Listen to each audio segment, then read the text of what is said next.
gas. Into the final 200 metres. The chase has begun. What a sprint, never seen this before. Absolutely fabulous.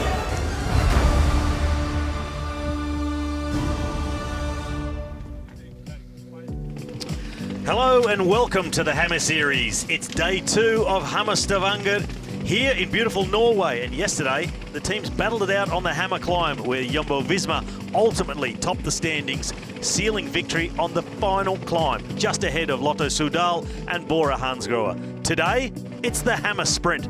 It's around downtown Stavanger and the fast men will be out to make their mark. It all culminates tomorrow with the Hammer Chase. The Hammer Series, it incorporates the 3 most important disciplines in cycling: climbing, sprinting and time trialling. We've put together a little explainer to let you know how it all works. The Hammer Series. 3 disciplines: climb, sprint and chase, team versus team, no individual ranking. Each team has 7 riders. 5 riders are then picked to race each discipline. All 3 disciplines are raced on short circuit loops. In the Hammer Climb and Hammer Sprint, the first 10 riders to cross the finishing line on each lap will score points for their team. The team with the most points at the end of each discipline wins. The final discipline is the Hammer Chase, a fox and hounds team time trial. Teams are split into 2 groups, finalists and runners-up. The groups and the team's starting positions are determined by their rankings after the climb and sprint. The first team in the finalist group whose 4th rider crosses the finishing line wins the event overall.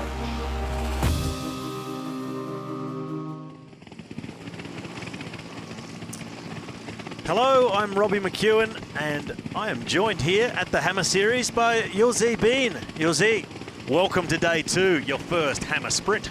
Yeah, it's going to be very exciting. Yesterday was a perfect scenario with this Sam Bennett being the star of the show. You cannot predict the hammer racing and you cannot predict the hammer climb. And yesterday's race shows how exciting it can be.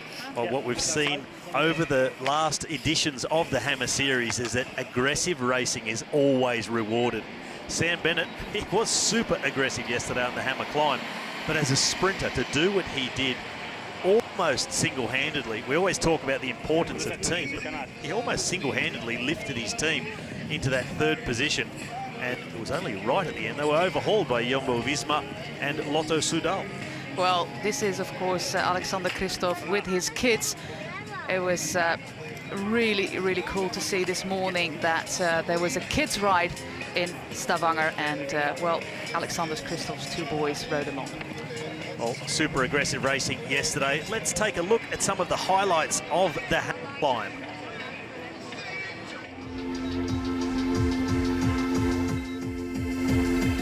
Well, all anticipation before the start, and the riders knew it was going to be a full gas affair, and it didn't take long for the first attacks to happen, and they were one after the other. Everything came back together. First time at the top of the climb, and it was Oscar Gatto taking maximum points. After that, it was his teammate, Sam Bennett, the sprinter, the man with maybe the least expected of him on the hammer climb, but he delivered in spades, racking up quite incredible 700 points. But it was not to be, Josie. No, there were 2 teams also, well, I'm asking many points, and they did that as a team. Lotto Soudal with many riders, Team Jumbo-Visma with many riders, and this Mike Teunissen being the best of his team, winning 2 of the sprints. This is the last sprint, and this seals the victory for Jumbo-Visma. It did all come down to that final hammer climb, and it was Teunissen for Jumbo-Visma who did the business, along with Eekhoorn, also in the top 10. And Sam Bennett, well, he made sure that his points counted for his team. He made it all the way around to the finish, as much as he had to suffer to do that. And there are the standings. Jumbo-Visma on top, and they're the only team that cracked 1,000 points. Lotto Soudal ahead of Bora Hansgrohe, and the other teams with a little bit of work to do. And their aim after the hammer climb and the hammer sprint is to at least be in the top 8 teams on the standings. That puts them in contention to win Hammer Stavanger when it comes to the chase tomorrow. The Hammer Chase is what really decides which team will be spraying the champagne on the podium come Sunday afternoon. Well, some beautiful shots here from the Stavanger region. This is the Stavanger Forum. and this is where this morning there was a lovely sportive going on, a kids ride as well. So this is more than just the hammer climb, the hammer sprint. It's an entire event here in Hammer Stavanger, and look at this. How cute is that? Well, the future hammer riders getting around, and so much to do for the kids. And that is something that's been really important here in Stavanger, the grassroots of cycling, getting kids involved and showing them how fun cycling can be, and maybe practicing for a pro career, throwing the bidons away to fans, making sure they hit the mark as well. Well, this is a cycling city, Stavanger is. I've been out on the bike this morning, you've been out on the bike. It's a fantastic infrastructure to ride your bike here. It's a great place to ride, but yesterday there was more drama than just the efforts up the climb, and we did see quite a heavy fall from one of the riders, and this is him from the Caja Rural team.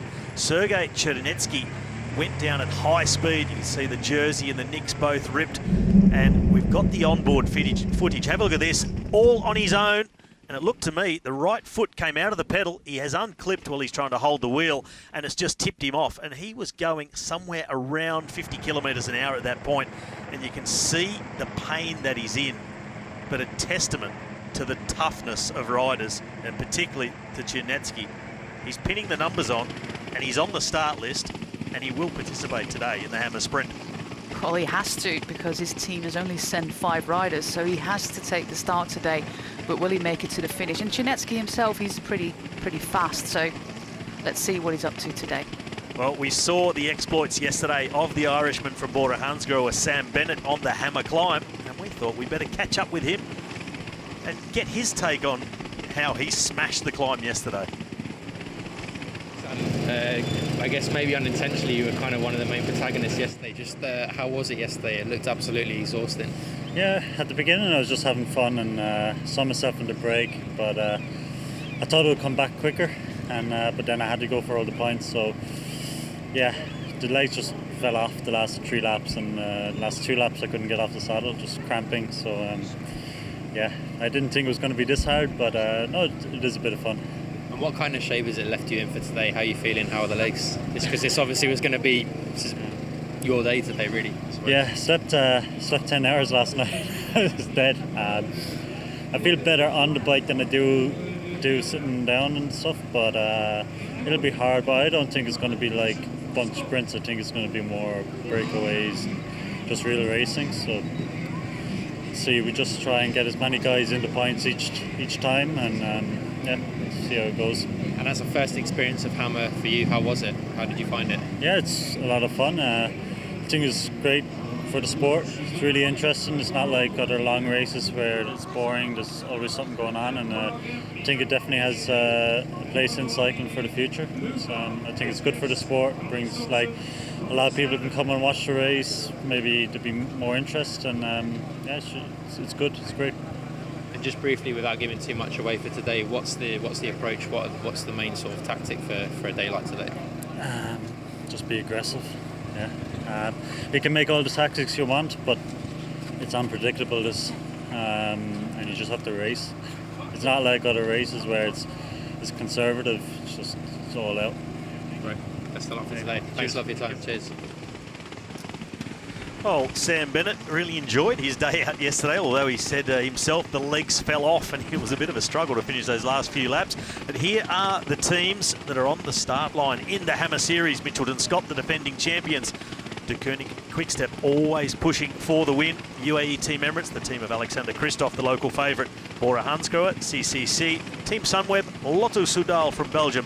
And yesterday's victors, Team Jumbo-Visma from the Netherlands.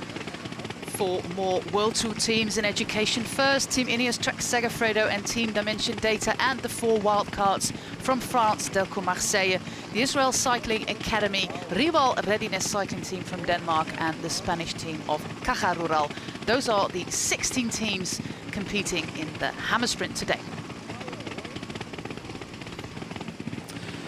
Well, there is the aerial shot above Stavanger on the right-hand side. That's where the hammer climb took place, but today is all about the sprint. Let's take a look at the course. As we zoom on in from outer space, down here on the southwest of Norway in Stavanger. And the racing based around the harbour here in the city. And there is the finish line right there. And the start of the lap, a nasty little pinch uphill as they leave the city, about 1 kilometre long. It really drags before they come out onto the wide open roads past the Stavanger Forum Expo. That's where they will actually start from today. They'll ride a half a lap to get started. After 4 kilometres, there will be a U-turn on that big road, much like the course last year. But instead of doing the U-turn and having a sprint 500 metres later, it's all the way back down into the city. Wide open roads, false flat downhill will be very, very fast. But as they approach the centre of the city, things get a lot more technical. Very tight corner right on the edge of the water in the harbour. And then through these narrower streets and a little cobbled finish for the last 100 metres or so. And that's where the points will be. 9.3 kilometre lap, 9.5 laps to cover, a total of 87 kilometres for the Hammer Sprint. But it's all about picking up those points as we go through this afternoon's racing. Double points, of course, on lap 3, 6 and the final lap. And Jose, a little bit of shivering going on down there at the start. Tell us something about the conditions outside, because you rode out there this morning as well. I was out at 8:30 and I packed my winter gear to ride here because it's 10 degrees, 11 degrees, and especially since the sun's not out today, it's a bit cloudy. It's pretty chilly. The wind's picking up just a little bit, not as much as it was yesterday, but still 10 degrees at the end of May. It's not a lot.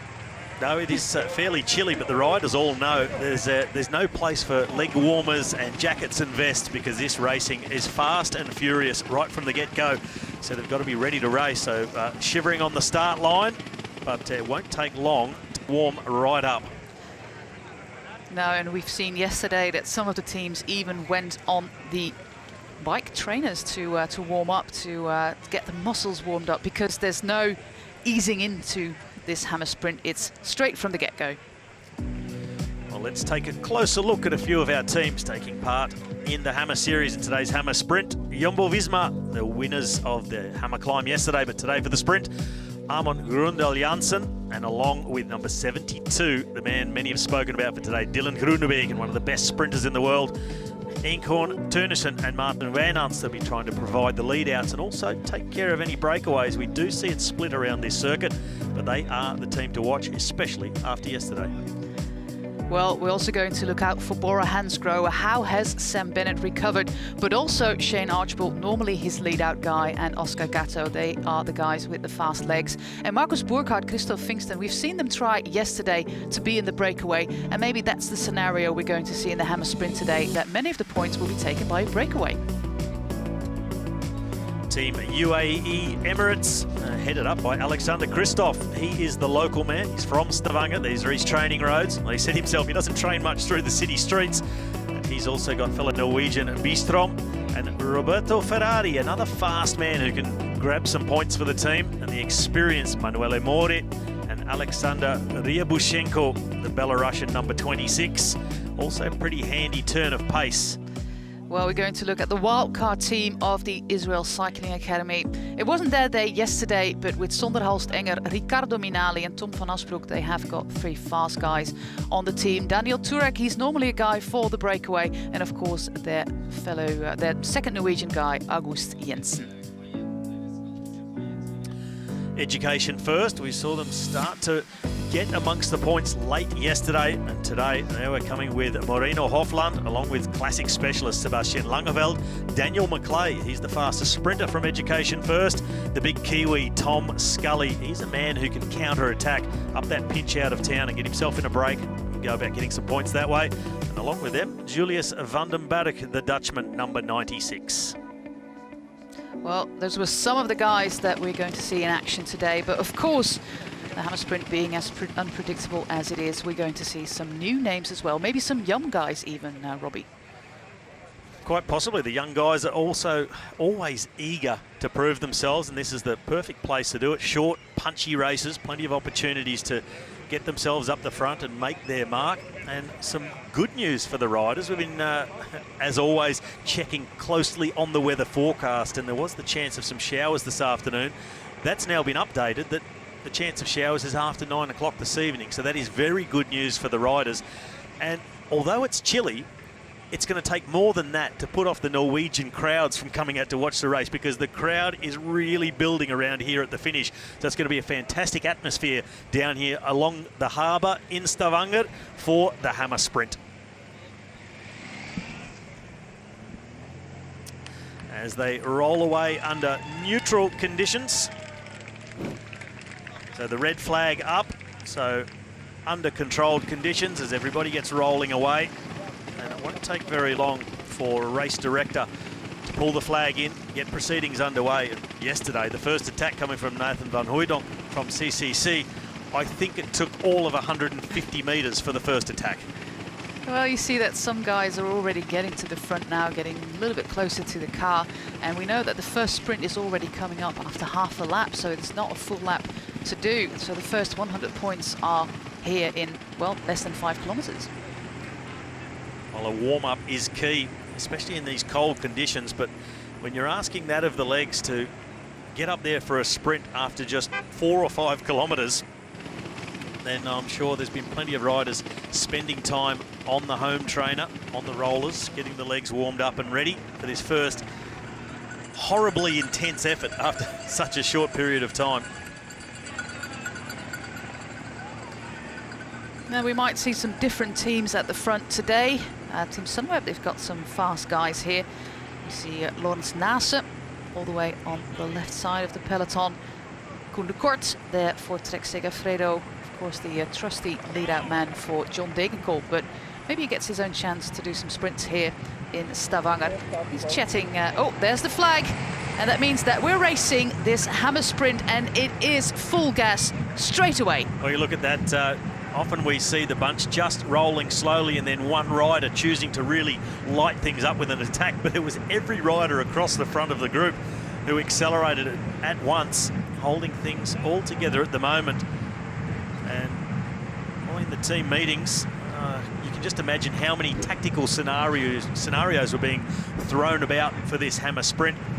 And riders who have been a part of the Hammer Series in the past will have a really good idea of how this type of racing works, particularly those that rode the Hammer Stavanger last year on this very course, although the sprint point is in a different place. They'll also know that a breakaway is a real chance of mopping up some major points this afternoon in the Hammer Sprint. This little hill out of town, it is a real leg biter. Yeah, we heard Sam Bennett say in the interview as well that he expects a breakaway to take many points. So, well, we'll see what scenario we're going to watch today. Dylan Groenewegen there, seen by the bike camera of his fellow Dutchman Koen de Kort. And of course, he'll be the guy to watch. Robbie, is this Hammer Sprint a good opportunity to practice your sprint train?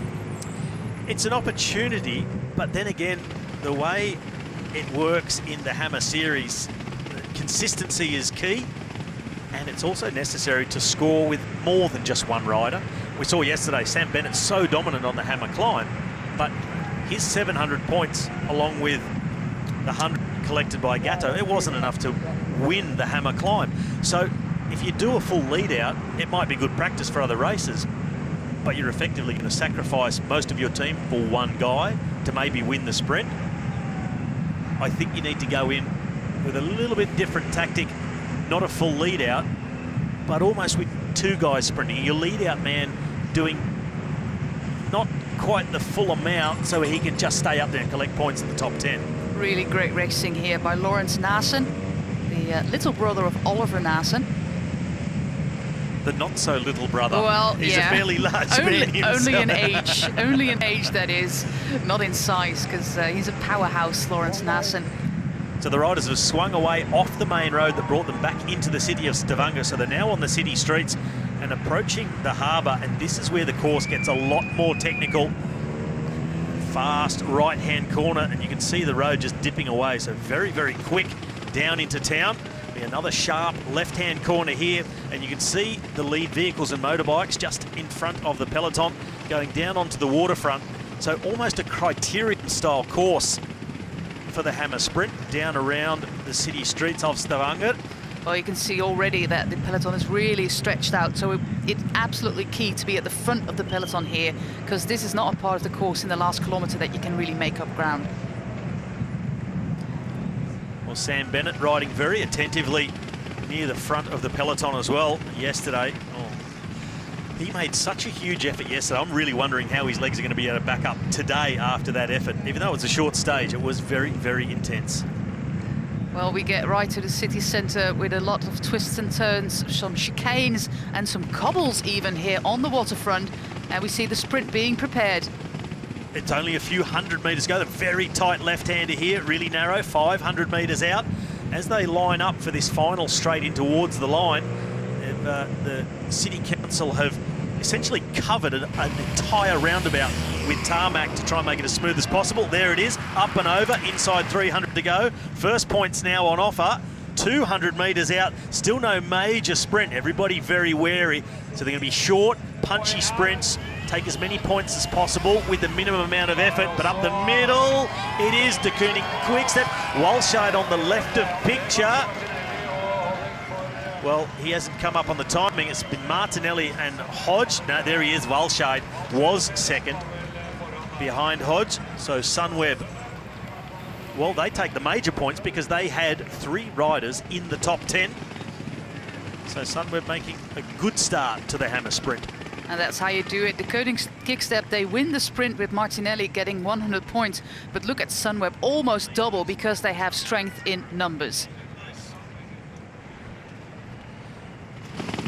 Well, here's the replay from overhead. You see on the right-hand side of picture is Walscheid up the barriers, and he thought he had it maybe eased off, and then just the corner of his eye, he saw it too late.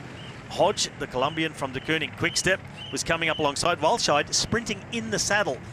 But if you look further back in that top 10, more red jerseys, 3 of them in the top 10. There is Walscheid on the left. Also Ferrari there for In fact, that is UE. Martinelli. It is Martinelli. That is Martinelli It showed who up took on the graphics, yes. So, and this is a chance after the sprint when everything eases a little bit that you can form a breakaway, and it's exactly what we see happening here. Well, this is that hill out of the city that I spoke about when we looked at the course graphic.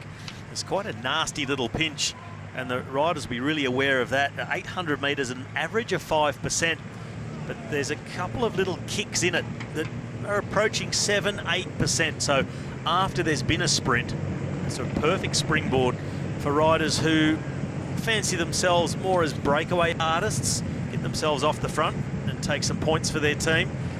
And as ever in the Hammer Series, it is aggressive racing right from the get-go. Edvald Bosenhagen from Dimension Data also amongst it. Well, we're going to have a look in the team car, and well, not a lot happening. They're of course watching the race. The CCC team director, he was not happy with how the team rode yesterday. They thought, well, the first attack with Van Hooijdonk was good, but then it all went pear-shaped for them. So they want to try again, but we don't see any orange jerseys at the front at the moment from the Polish team. But we do see one of the wildcard teams being Rival Readiness, a Danish pro-continental team, and they're going to try to, well, create some action. Well, as you said, we didn't spot any of those orange jerseys of CCC near the front. And if there's anything we've learned from previous editions of the Hammer Series, you need to race aggressively. If you're forced to chase a group, you need to sacrifice too many riders. And there's been a crash there, that right-hand corner. Someone's gone wide into the traffic island, and there is one of the orange jerseys now that we see, unfortunately. So one of the CCC riders has gone down, a rider from Education First as well. Looks like Van Kersbulk for the CCC team. That's a really high-speed right-hand turn. It's a downhill into that right-hander, and it just completely overcooked it. And you might expect that could well be the end of the race for those 2 riders. But it never waits. The Hammer Series moves on. Here it is from the air. Right there. Well, there's a couple of riders up and over the traffic eye on the other side of the road. And it was... That's that lamppost. It was the rider from Education First. It looked like went down first. There he is, and then afterwards, well, the CCC rider has essentially just tripped over. He's avoided the crash. There he is getting himself back to his feet. It looks like Brenton Jones from Delco Marseille, the Australian sprinter. Well, new attacks are happening as we speak in this first complete lap. basically staying on this big road, then making a switch back and coming back on the other side of the road before heading back to town. One of the riders made the break to Koenig Quickstep, Remco Evenepoel. Very active yesterday, and today he has got himself on the front foot. He tried to get across to a break yesterday, made it. As soon as he did, they hit the hill, got on the climb, and he was dropped immediately. Fought for another lap to get back, never gave up. And today he's made sure he's up there right from the go. Hirschi has also made this group for Sunweb. 2 world champions from Innsbruck, one from the junior category and one from the under 23 category. Also Mitchelton Scott, and that looks to be Edoardo Affini, who has also made it into this breakaway. And the it is Norwegian number 2 from Mitchelton Scott in the black and yellow, the young Italian. and the Norwegian guy from Lotto Soudal, Carl Fredrik Hagen. So those are the 5 names. Well, we still have to identify the rider from the Danish team. They have a nice gap, seems to be about 10 seconds, as is indicated on your screen. It is Carl Fredrik Hagen, and number 52, indeed, the under-23 world champion from 2018. But things are not slowing down in the peloton at all. No, it's Education First who are keeping the pressure on in the peloton, so making sure they're not missing the moves. That gap now, it's telling us out to 11 seconds. They're just about to take that U-turn, so 180 degrees back on themselves. A couple of riders in between as well, trying to get themselves across to that leading group. Heavy on the brakes in the back. Look at the back of the peloton, complete stop, and they will be sprinting to hang on as they come out of that corner. And this 5-man group really working smoothly together. There's And it's almost like watching the hammer chase. This is Edvald Boasson Hagen, of course, one of the Norwegian crowd favorites for Dimension Data, but this attack seems to be slowing down. The 5th rider in the breakaway is a Norwegian guy from the Rewell team, Torkild Veje. He set out yesterday's race, so he's new and fresh into the team, riding in last position here with number 61, Fredrik Hagen, another Norwegian guy. The Italian from Mitchelton Scott is Edoardo Affini, then Mark Hirschi in red, looking incredibly aero on that bike, and Remco Evenepoel. This is a group that really works well together. Well, they are working like clockwork right from the go, so they've got away on that tough little hill as they come away from the harbour here in Stavanger and opened up a handy gap. Come through where they just started from a few moments ago, and that has gone extremely quickly, that first 9 kilometres of this hammer sprint. And maybe no surprise to see Jumbo-Visma going to the front. They are atop the standings at the moment with a win in the hammer climb. And they've got Dylan Groenewegen sitting in the wheels. They'd like to make the most of that opportunity. One of the fastest sprinters in the world. And for mine, I would say at the moment, he is the fastest sprinter in the world in cycling. Well, coming from you, that is, of course, a huge compliment. He is a guy that's, well, really risen among the ranks of sprinters. And he, of course, wants to win a few Tour de France stages. And last year it was 2. This year he prefers to have 3, probably. So that's something to look forward to. He even skips the national championships to be fully prepared for the Tour de France because he wants that yellow jersey in Brussels. Well, I think that's not a bad idea if you look at the course for nationals. Consider it to be a little bit too hard. Maybe better just to concentrate on the sprint training and focus on the big goal. But the goal today is the hammer sprint. The yellow jerseys, you can see 4 of them more or less together towards the front. Dylan Groenewegen right in the middle of the peloton.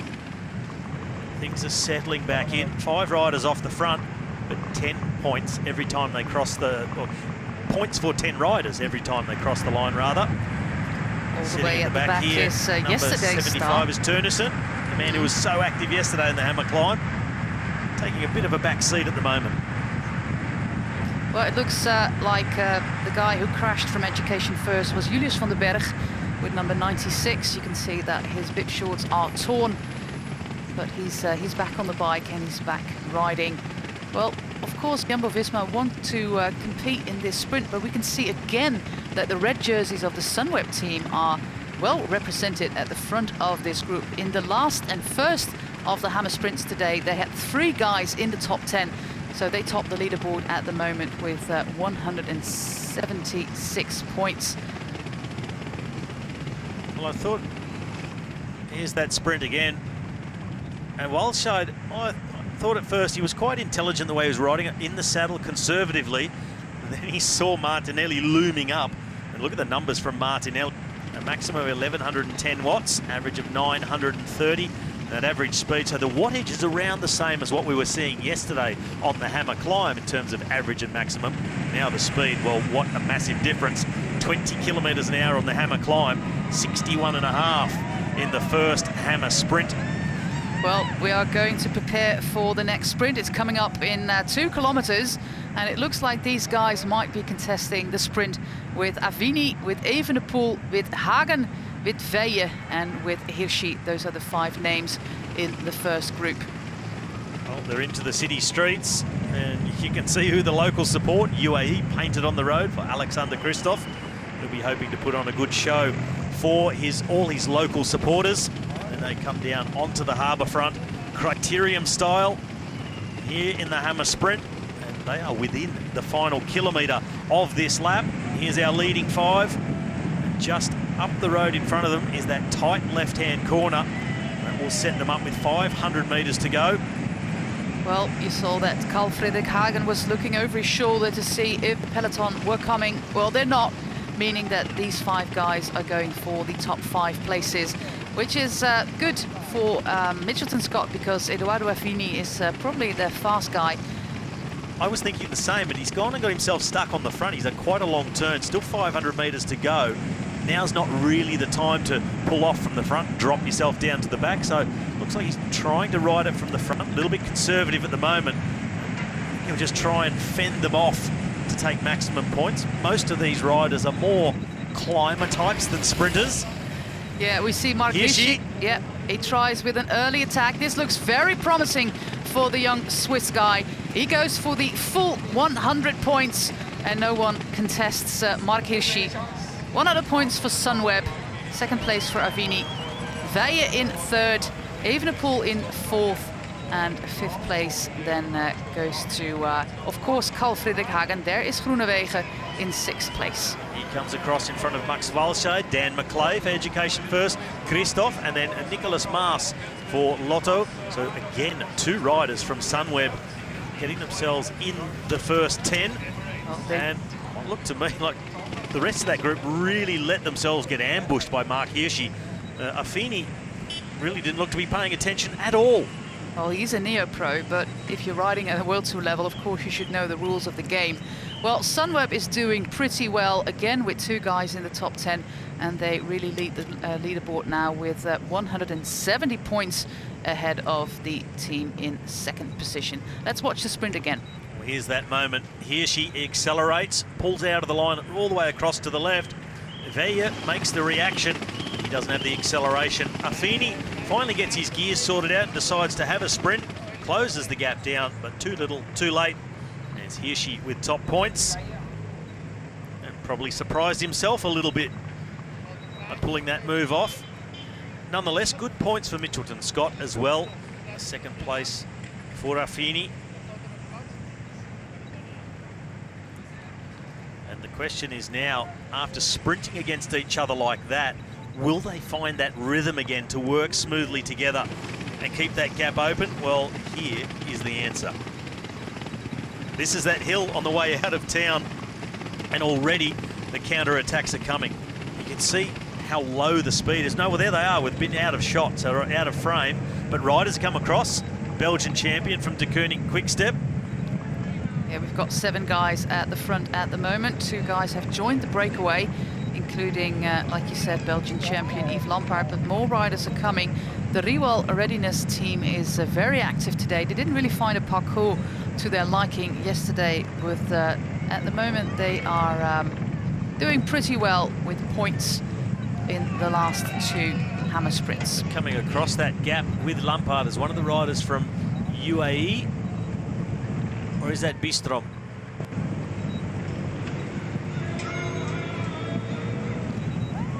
I would say it's Bustrom, but we'll have to wait and confirm that a little bit later, but the peloton are not letting go. There's more riders trying to bridge towards the breakaway, because these laps, they are so short. And if you race it at, well, what the average speed probably be over 50, things are going really, really fast, and you'll be at the Hammer Sprint before you know it again. Well, we saw last year on this exact same circuit, albeit with a finish line in a different location, that it was really fought out amongst the riders who were able to get themselves off the front, use that hill out of the city to go on the attack and get into a group. And we saw Daryl Impey do a very long stint off the front in a breakaway last year here in the Hammer Sprint. He racked up a whole lot of points, and then he was ably backed up by Roger Kluge when he was still with Mitchelton Scott, and they managed to win themselves the Hammer Sprint by a series of breakaways rather than a series of sprints. This is these are the three guys trying to bridge towards the front. Former Norwegian champion Rasmus Tiller from the mentioned data, Lucas Eriksson from the Rewell team, we have seen him yesterday as well, the Swedish champion, and Christoph Pfingsten is the German rider for Bora Hansgrohe, making it 10 riders at the front if they bridge across. And of course, Bora Hansgrohe, they haven't scored any points just yet, so they have to, because they're second. They were second yesterday in the Hammer Climb, so they have to score some points today to be in that first group tomorrow, in that final tomorrow.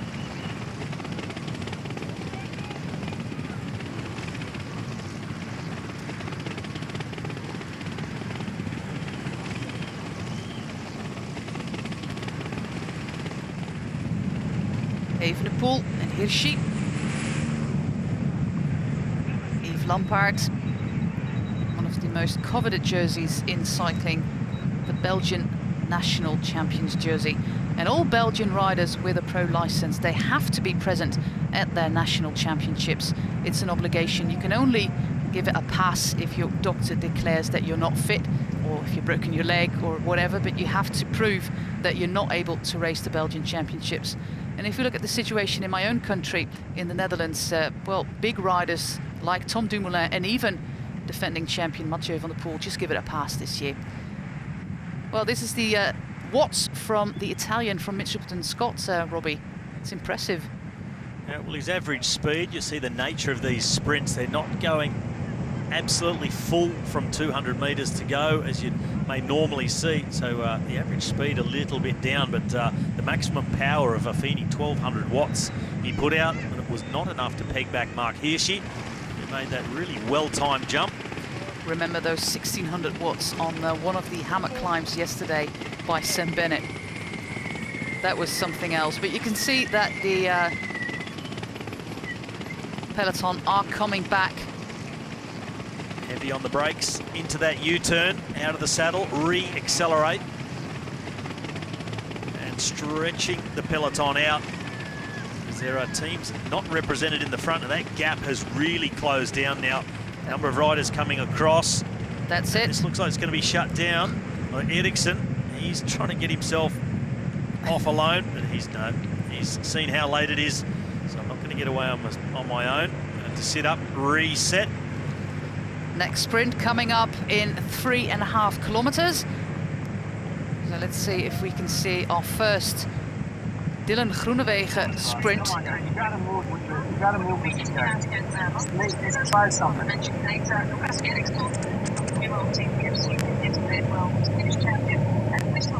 Well, the encouragement coming there from the team director of CCC. Come on, guys, you've got to move, you've got to go with us. You can't afford to miss these groups. No, because as things stand at the moment, CCC are not going to be in the finalist group tomorrow. They're going to be in the runner-up group, meaning that they cannot win the Hammer Stavanger. And of course, they want to be part of that finalist group in the Hammer Chase tomorrow. A new attack by Remco Evenepoel, the young Belgian, joined by Oscar Gatto. We've seen him win one of the Hammer Climbs sprints yesterday.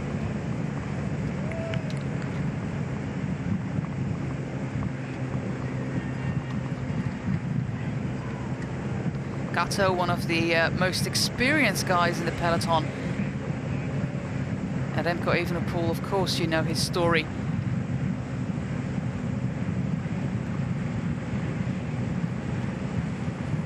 riding over 50 at the moment. And he does all the work the young Belgian does. Gatto is not taking over. He doesn't want to take over, maybe. Or maybe he can't, but we're still early on. But Remco Evenepoel really wants to take advantage of this moment. And you can see that from the peloton. There's no reaction at the moment to the breakaway of these two guys, the Italian Gatto and the Belgian Remco Evenepoel.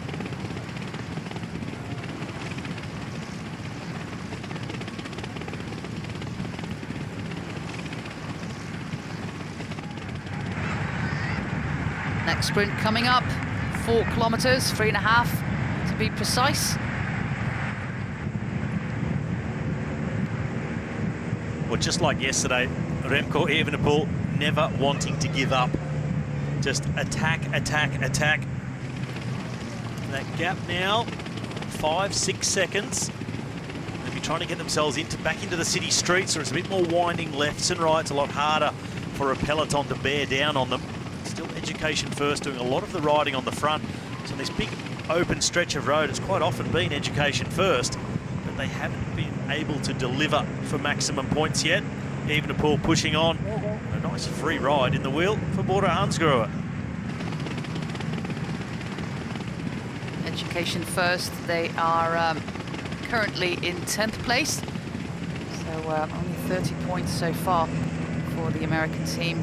And they've got some fast guys on the team with, of course, Dan McClay, but also Julius van den Berg, who's a neo-pro, who was doing pretty well in the under-23 ranks and earned himself a contract with the Education First team just after the national championships in the Netherlands last summer. So he made a mid-season transfer to the World Tour team of Education First, and they're really driving the pace in the peloton at the moment. And Gatto has taken over, but it's still a long way to go. And of course, this is going to be our 3rd sprint, Robbie, so this is double points. It's an important one. It is a really important one. We saw yesterday in the Hammer Climb how much of a difference those double points laps make. So they've made into those technical little turns, but the gap is narrowing down, so much more intensity now coming from the peloton. One of the riders from Jumbo-Visma through the inside across the footpath, and the pace winding up as they try and peg these two back in. Gatto and Evenepoel going to be very, very hard to catch. And I think the only thing that will really bring them undone is if they start to play a little bit of cat and mouse. And who wants to get the maximum points? If they work smoothly together, they should be able to hold off this chasing bunch behind. At the moment, Evenepoel, who's putting out close to 500 watts in that turn on the front, just took a little peek over the shoulder to see what the gap is holding at the moment. Well, at the moment, it looks very good for Asger Gatto because he hasn't really taken over. He lets the young Belgian do all the work. This is that very tight, light left-hand turn, and this is playing into the cards of Oscar Gatto at the moment. It certainly is. 500 metres to go. Evenepoel's done a lot of the work, but he would also know that intrinsically, Oscar Gatto is faster in a sprint.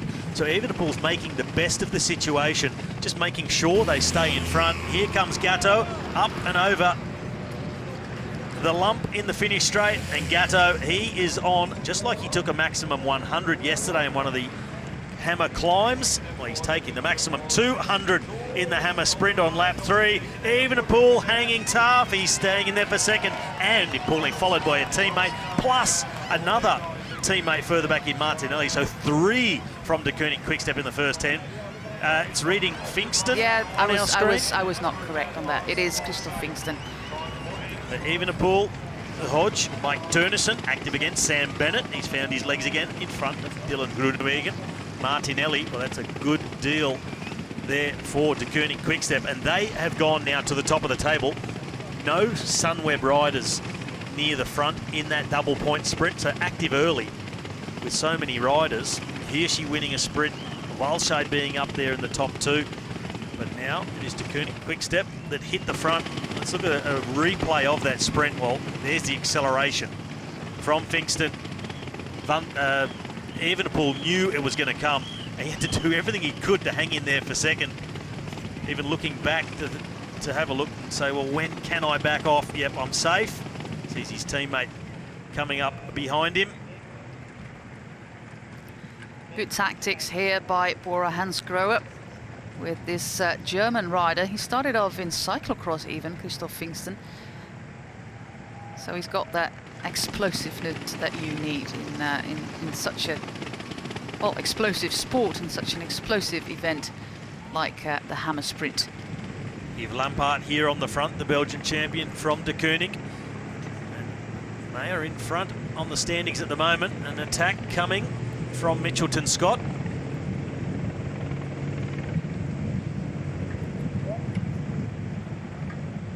So that hill out of the city, proving every single time so far to be the springboard for an attack to go away. It's Ineos behind, trying to just get themselves back on term with this rider off the front. So Jumbo-Visma, it's scoring handily so far as well, sitting 4th at the moment. It's the so same De Koning Quickstep, 150 points clear of Sunweb, 198 points behind is Bora Hansgrohe. They took double points just then. And then Jumbo-Visma in 4th, and then Lotto Soudal. Well, Team Ineos being one of the better scoring teams yesterday, but this is the sprint again. This is the first sprint, of course, with Walscheid on the inside and Martinelli just overtaking him. That's sometimes a difficult thing with having a sprint in a turn.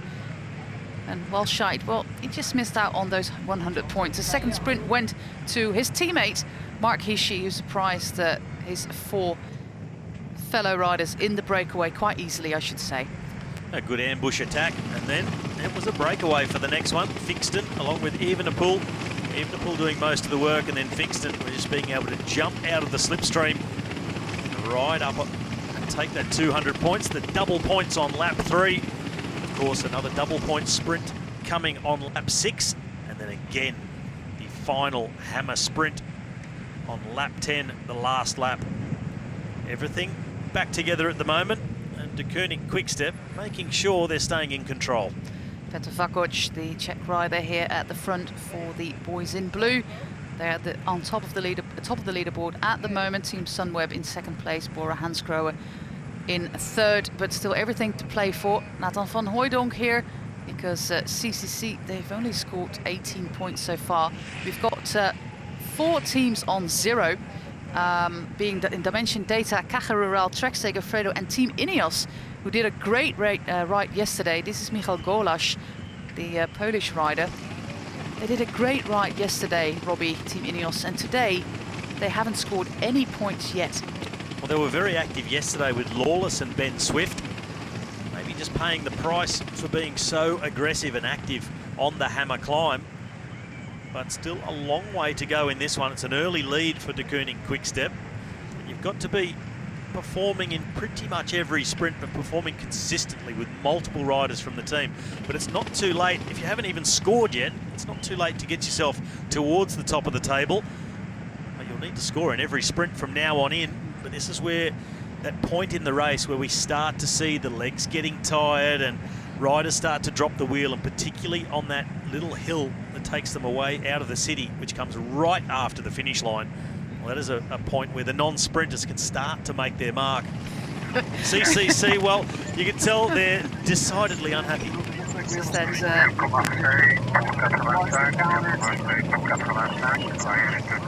well, we can only hear the race radio calling some numbers. But they didn't look particularly happy in the CCC team car, and they shouldn't be, because they've only scored, like I said, 19 points, getting them to 12th place at the moment. Yeah, well, you didn't have to hear any words there. You can just read the faces instead. Body language. And, we already heard them 2 laps ago telling their riders, you need to get to the front and go with these moves, do not miss them. Well, since that word of advice, they have managed to miss every single one, every opportunity, and they still have not scored a point, so no rider across the line in the first 10 so far. But still, looks like the 7 sprints to come.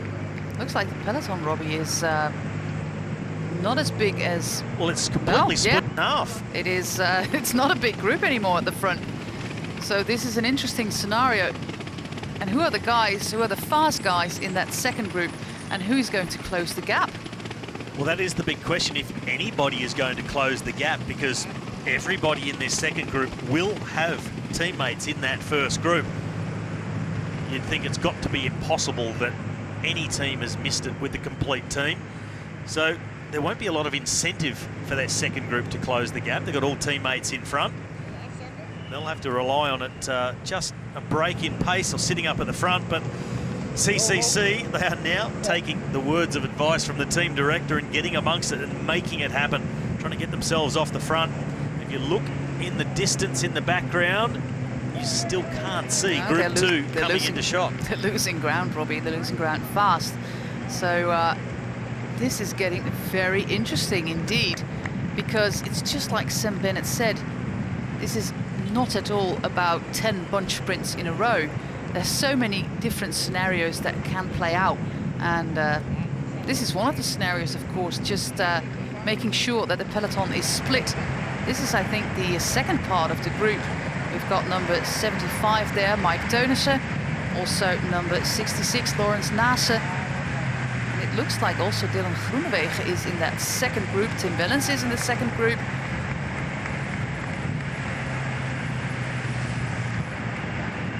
Well, it shows you how unique the hammer sprint is. Yes, you've got to be able to sprint, but you've got to be able to do it multiple times. You need to be able to react to constant attacks and accelerations at difficult moments. Edvald Boasson-Hagen now making an attack, running himself into the slipstream. Comes up and over the Norwegian from Dimension Data. Also, you can always tell the Norwegians that the motivation levels are sky high when they're at a home race here in Hammer Stavanger. well, nice little arrow tuck there by Edvald Boasson-Hagen. Also in yellow, Maarten Wijnands, the Belgian domestique. He's been with the team for many years. Always a very trusty rider. You can see the gap between the first and the second group is almost half a minute already. You can see some cars even.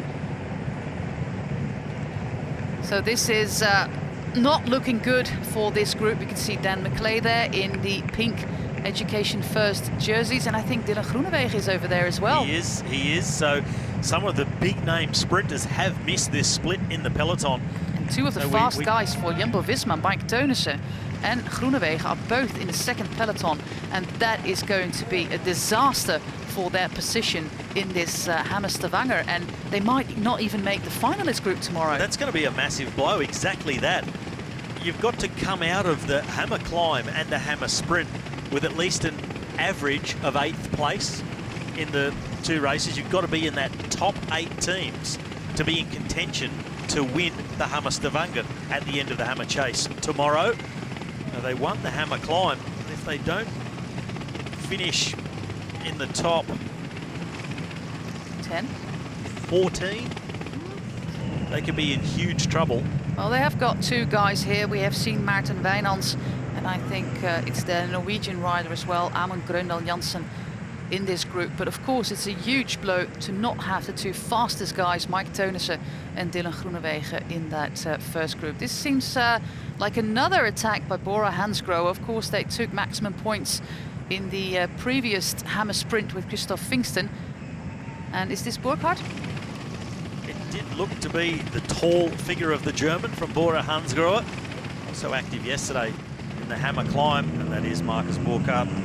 They're trying the exact same scenario, just trying to ambush the peloton to take 100 points again. And well, if they score well, they can go to second place. But the Koenig Quickstep are doing pretty well at the moment on top of the leaderboard with quite a nice margin of, well, about 150 points on the competition. But Team Sunweb are there again. They are, of course, in second place at the moment. And finally, it's Hirschi again. He's got himself across to Marcus Burkhardt. So Hirschi already won one of the sprints along here, Harbourside in Stavanger. At the moment, the peloton is coming back to these two leaders.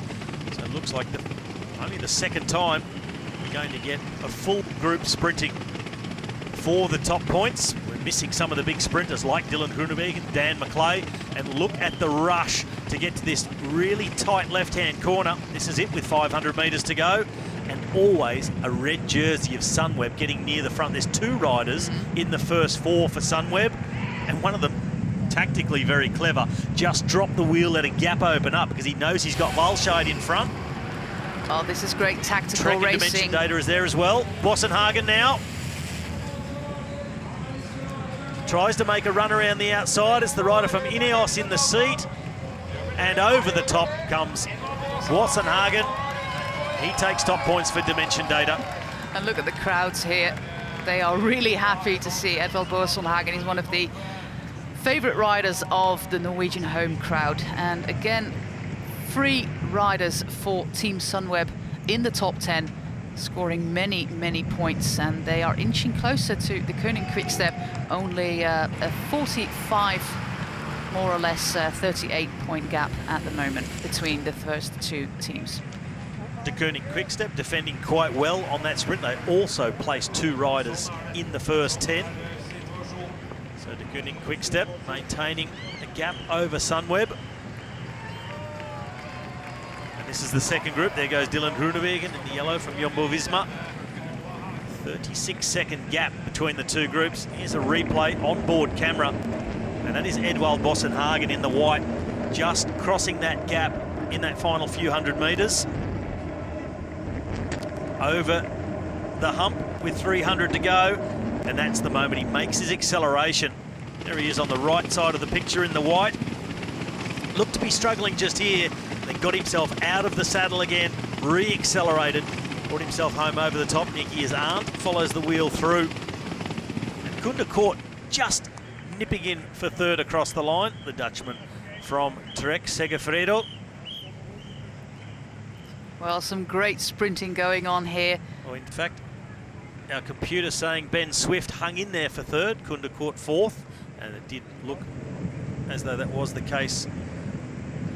Well, if you don't have the sprinters in the first group, you have to try something else. So they're going to try a breakaway with Team Jumbo-Visma, with Amund Grøndal Jansen, the Norwegian rider, because, well, they don't have the fast guys in the first group. They are, well, sliding down the leaderboard at the moment. But this is an early, well, this is quite early to start your breakaway, especially, Robbie, when you're alone. Well, you have to start somehow, and what we've always seen is important in the Hammer Series is being on the front foot. Aggression is so often rewarded in the Hammer Series. So Grøndal Jansen got himself off the front. I think you'd be hoping they either sit up and completely let him go, or at least a little group comes across. It gives him a better chance of survival.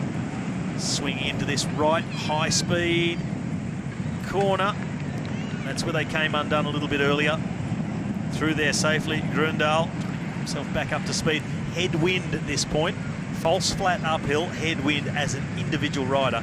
Very, very difficult to hold off a chasing peloton or riders trying to accelerate across the gap. And it's still over 7 kilometers to the next Hammer sprint, so that seems like a very tough assignment for Amund Grøndal Jansen to do today. And there's some reaction coming from Lotto Soudal. We haven't seen them score many points so far. Trek Segafredo. This group led by Alex Kirsch. They Trek are Segafredo. falling further and further behind. They are not going to be scoring any points today. In fact, Max Walscheid is also in this group, the big sprinter from Sunweb, along with Dylan Groenewegen. So some of the best sprinters that we spoke about pre-race, well, they've been really caught out that little uphill section out of town. Have you seen? Really jumped out and bitten them and split the bunch. Have you seen Sam Bennett? I haven't. Well, he's been. Well, I've seen him in one of the Hammer sprints. I think it was 5th or 6th, but he hasn't really been up there. It's been his teammate, Christoph Fingston, who scored maximum points. Well, it's quite like racing a points race on the track. You've just got to be able to sprint, recover, and go with all the attacks in between. And is this the type of racing, Robbie, that suits the young guys better than the older guys? Because of the acceleration? If it suits them better. Maybe they're just more enthusiastic, but certainly this high-octane racing, it is certainly no disadvantage to be a younger, maybe less ripe rider. And we often hear from the sports scientists how the young men, they can rev higher, really high heart rates, withstand very high levels of lactic acid. Where they do tend to come undone is in the longer races, where the older riders, they're hardened, they've got that pure grunt, that strength. stands him in good stead there. As we look at some of the numbers from Wassenhagen, 1160 watts maximum, an average power throughout that sprint of 875 watts. And that's him trying to ride as conservatively as possible to not get caught out when the attacks go straight after the sprint. I think this is the second group again.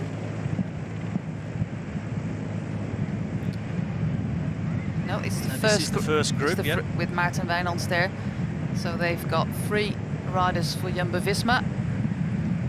But of course missing their 2 fast guys, so they have to find a way to get some points. Of course they've got the huge total they amassed yesterday in the hammer climb, but they have to score some points today, or else they'll not be among the top 8 and not be riding the hammer chase in the finalist group tomorrow, which is going to be a huge blow for yesterday's winners. But that's still too early to tell. We're not even halfway into the race, and we still got 2 sprints with double points coming up. But it would be nice to have a gap. Well, we can see the gap here on our screen, not in seconds, but in meters, and it's big. And it's getting bigger all the time, and really they've switched off in Group 2. So I would think it's not going to take much longer that this group is out of the race. And at the back you see the yellow jerseys, Teunissen, who scored so well yesterday in the hammer climb. He's number 75 and he's riding alongside Dylan Groenewegen, well, and the man we expected so much of in the hammer sprint. And if, like you said, Max Walscheid is in this group, that means that those 100 points, or that second place that he had in the first sprint, those points are void. Exactly, that's a huge tactical thing to consider, especially for the team directors. Maybe the word's going to go out to those riders. You must keep riding, you must finish this for your points to count. But if Max Walscheid is in there, that could be a big blow for Team Sunweb. It will take 83 points out of their total if Walscheid is out of the race, and some more, because that was only the first sprint for Walscheid. He got some extra points in other sprints as well. But it doesn't seem like there's full chasing going on here, that they're not riding full gas in the first group.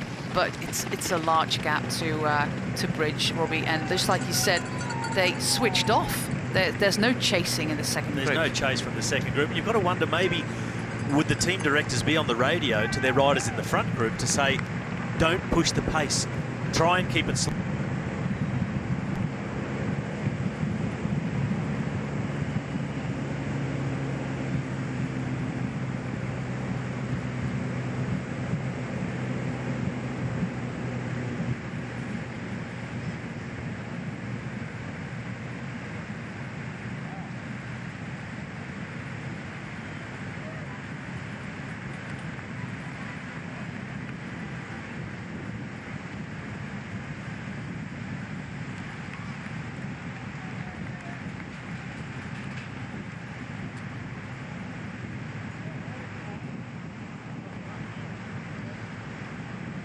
So sorry for the slight interruption. It seems we had a little bit of a power failure. So back to the race. It's Jumbo-Visma now on the front of the peloton, so no longer concerned that they've got riders off the back in Groenewegen and Teunissen. Making sure they're going with the moves, trying to force the pace. And that is so great about the racing here in Hammer Stavanger, Robbie.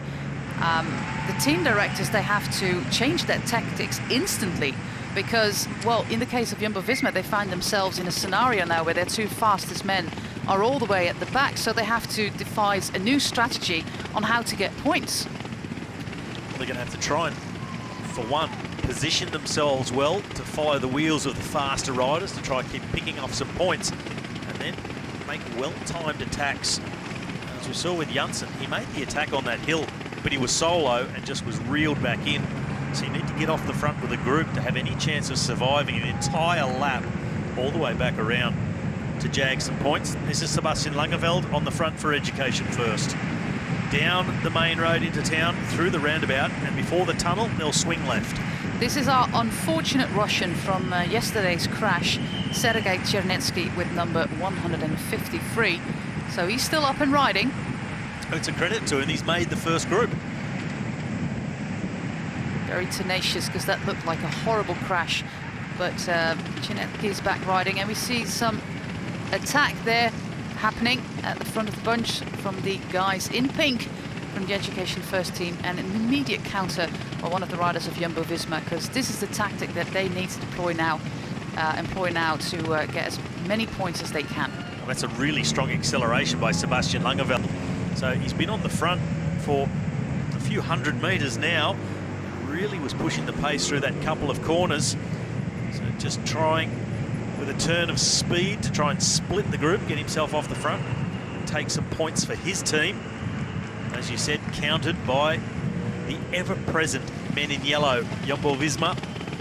Top of the table at the moment after the hammer climb.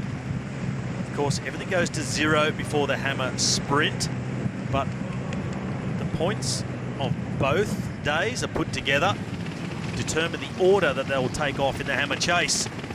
And well, when one drops back, well, another one comes forward. Edward Bottenhagen yet again with an acceleration, followed by Yves Lampaert, the Belgian champion in second wheel. He has a very, very good turn of speed, Lampaert, and his team, De Koning Quickstep, are leading at the moment.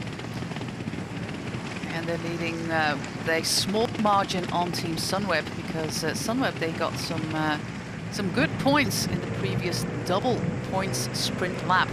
So I'm going to wait and see what they're going to do today. Yeah, there's one of their riders coming to the front, 2 even, because they absolutely understand this hammer sprint concept. They want to have strength in numbers, and they've got 3 riders up the front there in the red Sunweb jerseys. While doing a great effort, and Sunweb placing multiple riders in the first 10 and just rolling away to maximum points here for Sunweb. Yves Lampaert was there in third. It was Krauw Andersen, in fact, who took the win. Chris Lawless in second. Lampaert, Janssen, Roberto Ferrari getting his first points. Jensen, Remy Mertz from Lotto Soudal. Another of the Sunweb's, Mark Hirschi. He's been very, very active, scoring good points. And wow, they have now hit the front.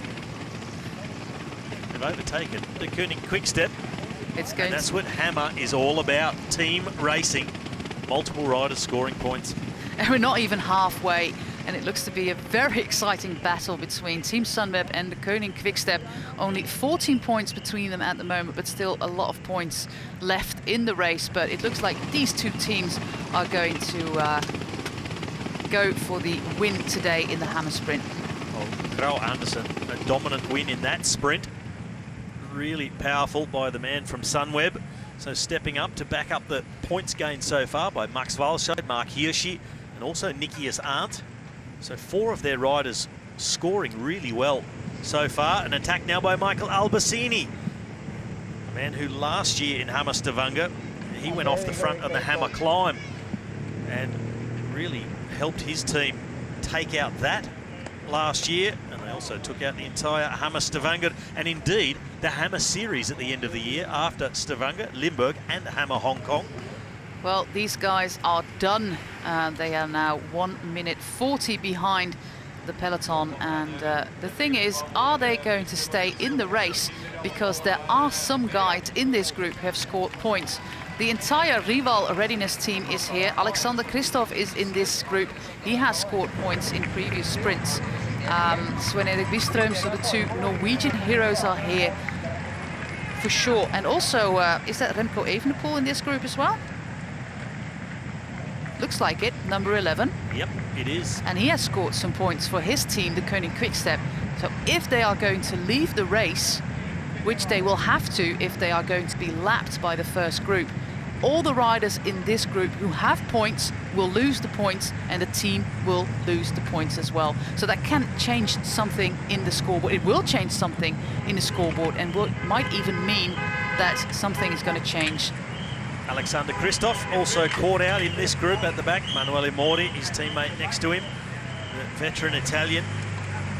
So a lot of big-name riders caught out, missing that split.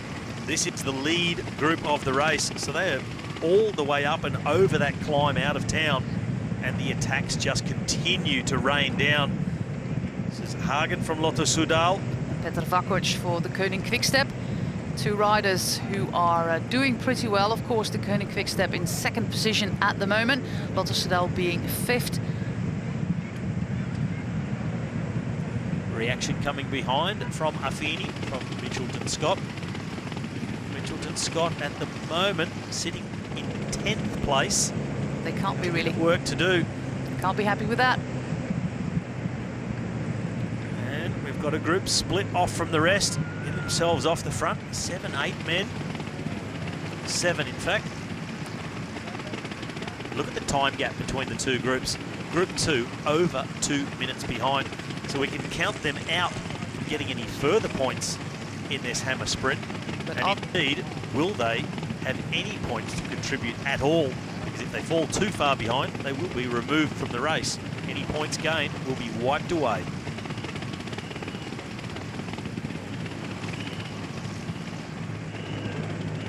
Yes, Arndt is the guy for Team Sunweb, and the Riewell Readiness team is the only men from his team in this first group. The other 4 are in the second peloton, so he has to fly the flag for that small Danish team in the Hammer Stavanger Hammer Sprint race today. And up there again in this front group, Mark Hirschi, the Swiss rider from Team Sunweb, on top at the moment, on points. 14 points clear of De Koning Quickstep, and Hirschi, he is riding a huge race. Very versatile. Amongst everything. Very versatile rider. Scooped up by Team Sunweb a few years ago and was part of their development team, and he made the step up to the World Tour team this year.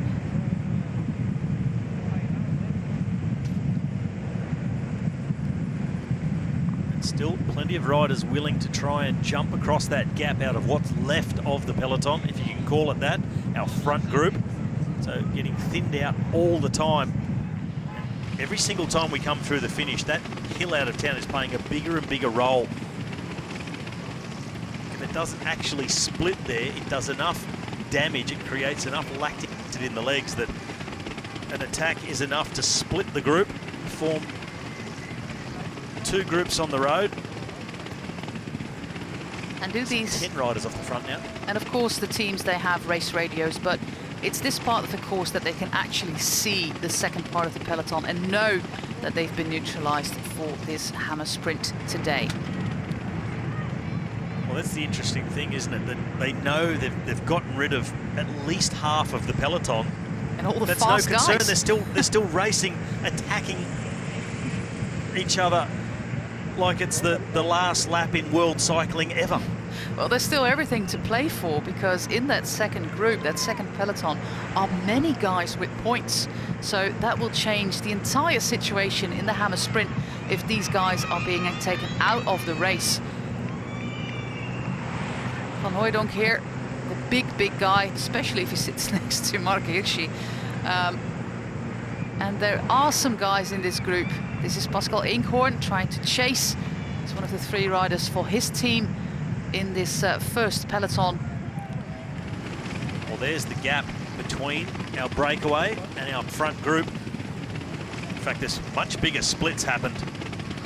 Oh, that is sorry, that's the second half of the peloton. This is a bit away down the road.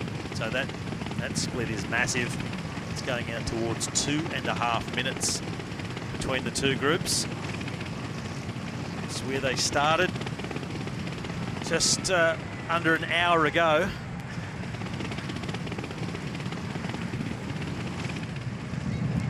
Hirschi down in that time trial position, arms draped over the bars. Bit of good practice for tomorrow's hammer chase.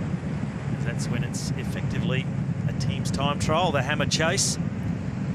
And whichever team is on top of the standings after the hammer climb and the hammer sprint, well, they of course will go off first, and it's catch me if you can, and the first team across the line will win the Hammer Stavanger. Of course, the most exciting thing will be if the gaps are small, so then we can prepare ourselves for a very exciting hammer chase, a very exciting final event here in Stavanger. So if you're wondering exactly how it works, well, you can always visit the website and look at every little detail of the rules and regulations. But effectively, the teams will be ranked after the hammer climb and the hammer sprint. Just have a listen in. Super, Lucas. Super, man. Nice gap. Come on. Sit on the gap if you can. Sit on those guys. Well, a lot more upbeat now in the CCC team car. Super job. And a bit of advice, just sit on those guys now. Make sure you take some points. If you're curious about how it works, the teams are then ranked depending on their results in the hammer climb, the hammer sprint. The bottom 8 of the 16 teams, they'll race in the first wave. They, on time, can win the hammer chase, but they're not eligible to win the overall hammer Stavanger. That's up to the top 8 teams. It's only the Now, finalist the group. time gaps between those teams in the hammer chase is predetermined. Well, we're going to tackle that tomorrow because we are going to prepare ourselves for the next sprint, which is coming up in less than 3 kilometers. But I believe that the leading team will go off with a gap of around 45 seconds to the next team, and then it goes down between each subsequent team. So 30 seconds, then 25, 20, 15. So we do often see catches made. And then, of course, the 4th rider across the line is what we're focused on, because it is teams racing. And some of the teams, they are here with only 5 guys who have raced both events, the hammer climb and the hammer sprint, so they're bound to be a little bit tired tomorrow when we ride the hammer chase. But that's tomorrow. This is the next sprint coming up, and let's see who is the fastest guy in this first group. The big guy for Team CCC is Lukas Wisniewski, the Polish guy. We've got another Polish rider in this group for Team Ineos, Michal Gowasz. Of course, Petr Vakoc is the rider flying the Koning Quick-Step flag here in first place. So he'll be adamant to get some points to inch his team a little bit closer to Team Sunweb, or even overtake the top of the leaderboard, because Team Sunweb... You can do a bit more than inching. Double points, lap 6. Exactly, so this is the big one. 1 kilometre from the next sprint, so they're in the city streets around the harbour. And there is the gap. A lot of riders trying to make their way across.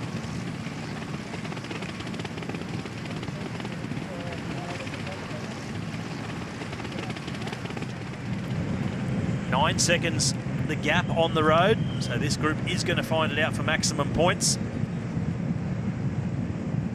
Israel Cycling Academy doing the work on the front at the moment. There are the chasers in the background. 500 metres to go. Vakoc has got himself in second position. The man in blue from De Koning Quick-Step, second in the standings at the moment behind Sunweb. Hirschi is also here for Sunweb. Now it starts to light up. Van Hooijdonk makes the acceleration to the front. Vakoc gets himself into the wheel. Intelligent riding from the Czech. Can he get himself back out? He's found some room. In fact, it's Wisniewski who's on the front, the pole from CCC. But Vakoc now makes his acceleration, but he won't get there. Or, no, Wisniewski is the man who takes it. Well, that Maximum points 200. How happy is that going to make them in the team car? That will lighten the mood in the CCC team car. I can't wait to see our shot from the team car of the Polish team. 200 points. So that is very good. And Vakoc is taking some very important teams for the Koning Quick-Step, because, yep, this is the confirmation. They are now back in first place with a 62-point average on Team Sunweb. We've only got one rider here, but he only got 7th or 5th or 6th. So that was a good move by Vakoc. Of course, he didn't take the win in this hammer sprint, but this second place was very important for him. Yeah, Hirschi was 5th across the line then for Team Sunweb, so that has turned it around. And De Koning Quick-Step now leading Sunweb by 62 points. This is that second group, the dropped group. Man at the back, of course, we saw him crash the first time they came through that fast right-hand corner. Number 96, here's a replay of that sprint of Wisniewski. Just pure power across the cobbles. Vakoc doing everything he could, throwing at the line as well. But a clear win for CCC, and they've finally got some major points on the board. A perfect time to come out of his shell and take a sprint win. double points. Very nice, This is the Lucas. exact Very image nice, man. that we wanted Come to on, see. the bell time is slowing down. Now we can go. Thanks for that. That is so cool. So they're up and about in the CCC car. And you heard it, double points. Carl Fredrik Hagen then for the Lotto Soudal team trying an attack on that little climb just short of a kilometer, but 5% average just when we get across the finish line here in Stavanger, downtown Stavanger, where people are lining the roads to see the World Cycling Stars. Unfortunately for them, not Alexander Kristoff competing for the sprints here, but we've got another Norwegian here, Carl Fredrik Hagen. Well, plenty of Norwegians active here in the Hammer Series, in the Hammer Stavanger. There's a couple more riders coming through. Well, they are, I think, between groups. There should be. This is, of course, Shane Archibald with the typical hairdo. And The flying mullet. The flying as he's mullet, known. exactly. And Tom van Asbroek.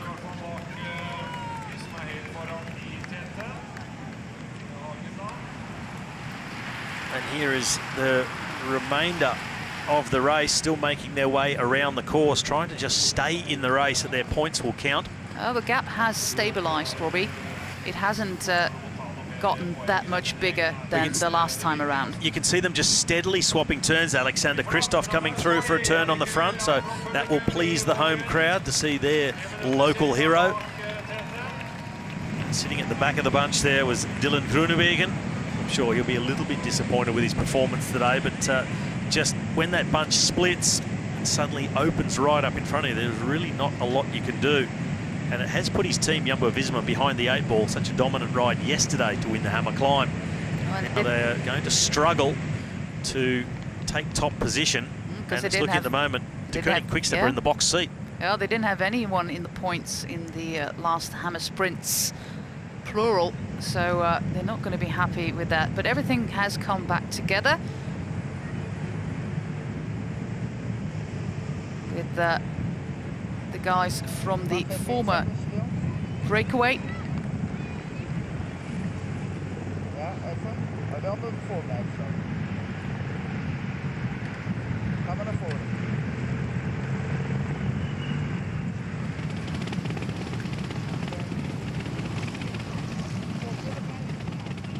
And there's not a moment where you can actually recuperate during this Hammer Sprint. It's always, always racing. It's always on, plenty of attacking. Lotto Soudal off the front at the moment. Are they trying to go and grab some points? Are they trying to close that down now? Plenty been happening over the last few laps, and here is a recap of the last few sprints. Edvald Bossenhagen, he hunts down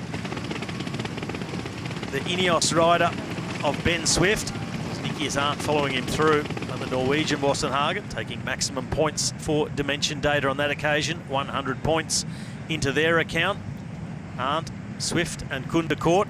And the next time through, it was Søren Kragh Andersen from the Sunweb team, and they have just been riding this so very well. And multiple riders in the top 10. And then the last time through was Wisnowski holding off Peter Vakoc and Eduardo Affini. So CCC taking maximum and double points in the last sprint, moving their way up the standings, and they're now in 6th. Well, this little adventure by Carl Fredrik Hagen is over, and look at how small the group is at the moment. This is all that's left. Well, that's been another counter-attack, and they've offloaded a number of riders. So the race really splitting to pieces, and that climb out of town really proving to be a very tough part of the course. And if you ask any of the riders, they will definitely tell you that climb got steeper and longer every single lap. Oh, it absolutely did. Christoph Fingston there for Bora Hansgrohe doing a great job for his team, taking one of the Hammer Sprints a few laps back. And his team are still 3rd. So they're in the top 3 yesterday, and they're still in the top 3 today. Bora Hansgrohe doing a good job here in Stavanger. Well, it's a whole new dynamic yet again, because we've gotten rid of a whole another bunch of riders, and that will be the rest of them there. So a very small front group looking to be in contention for the next sprint. Another attack going off the front of it as we speak. Albasini now this is where a rider like Michael Albusini comes into his own. When everybody is suffering, he manages to just go again. Well, of course, he's been around for many, many years, so he knows the ropes, he knows what's happening, and he knows his own body better than he ever did in his career. So he knows that he can do this, but I would have expected him yesterday, and he was not there on the hammer climb. No, maybe just didn't quite have the legs, but something he does have, and something you just can't buy, is experience. And Albusini has really learnt how to ride the hammer series, and how important it is to make your efforts at the right time. And he knows just to never give up, because the situation is constantly evolving in the hammer series. And he can bring his team back up towards the top. They're sitting 7th at the moment in the hammer sprint. Still a long way before we have another sprint coming up. We're about halfway into the lap at the moment. So 4 leaders there, and what's left of the first group following them. That's, well, 10 riders. So we've got about 14 riders still in contention, and the other group way, way behind.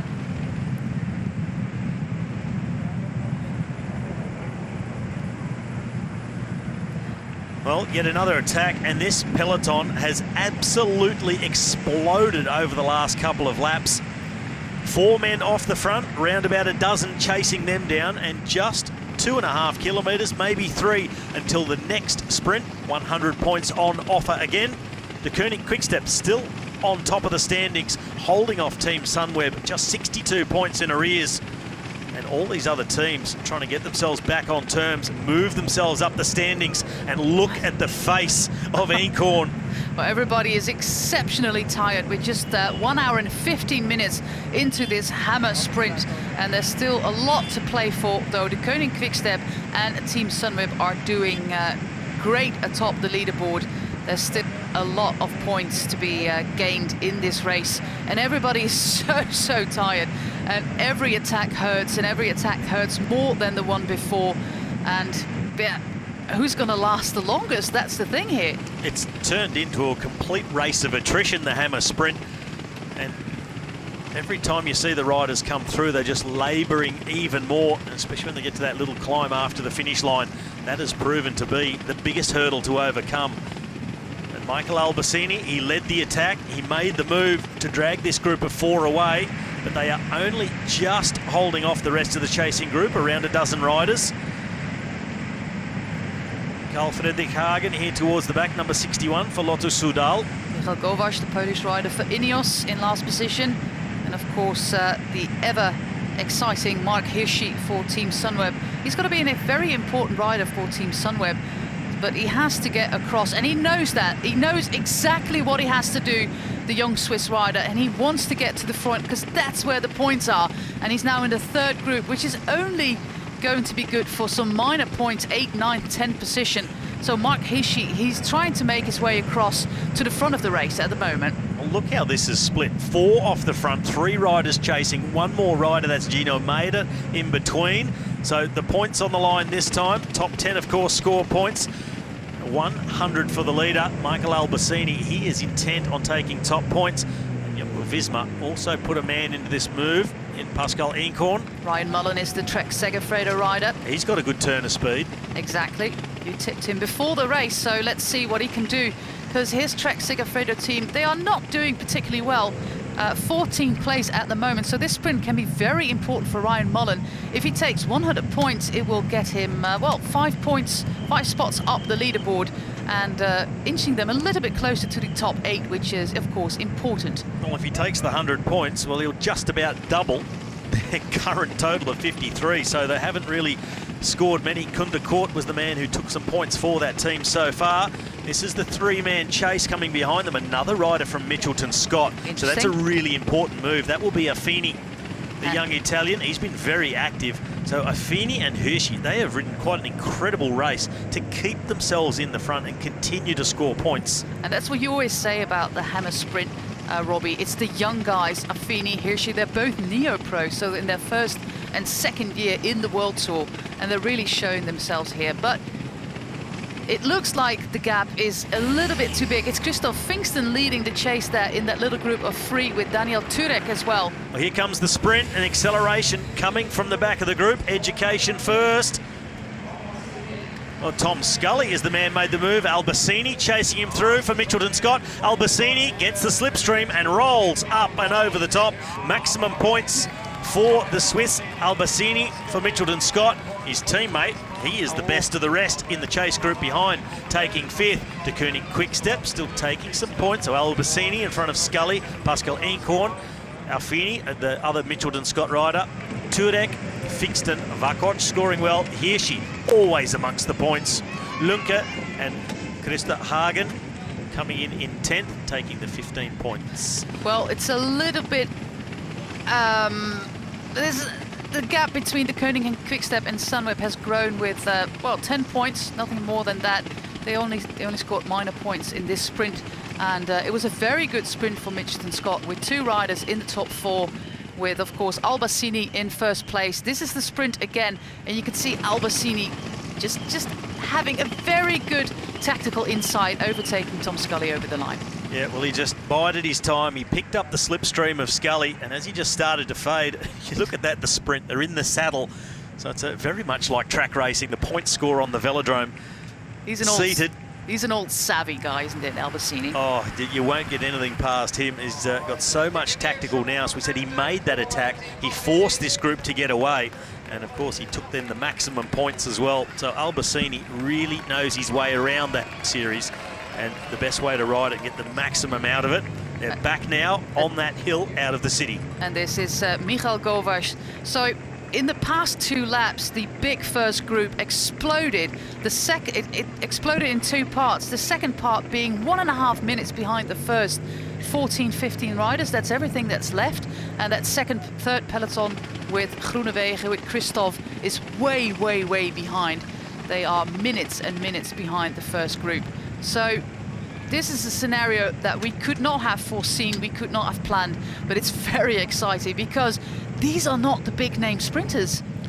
These are opportunists. These are guys that can win a sprint if they ride tactically savvy, like Albusini did. Classic specialists, breakaway artists, real opportunists, and the guys who can just keep on keeping on, just go that one extra time and keep themselves in.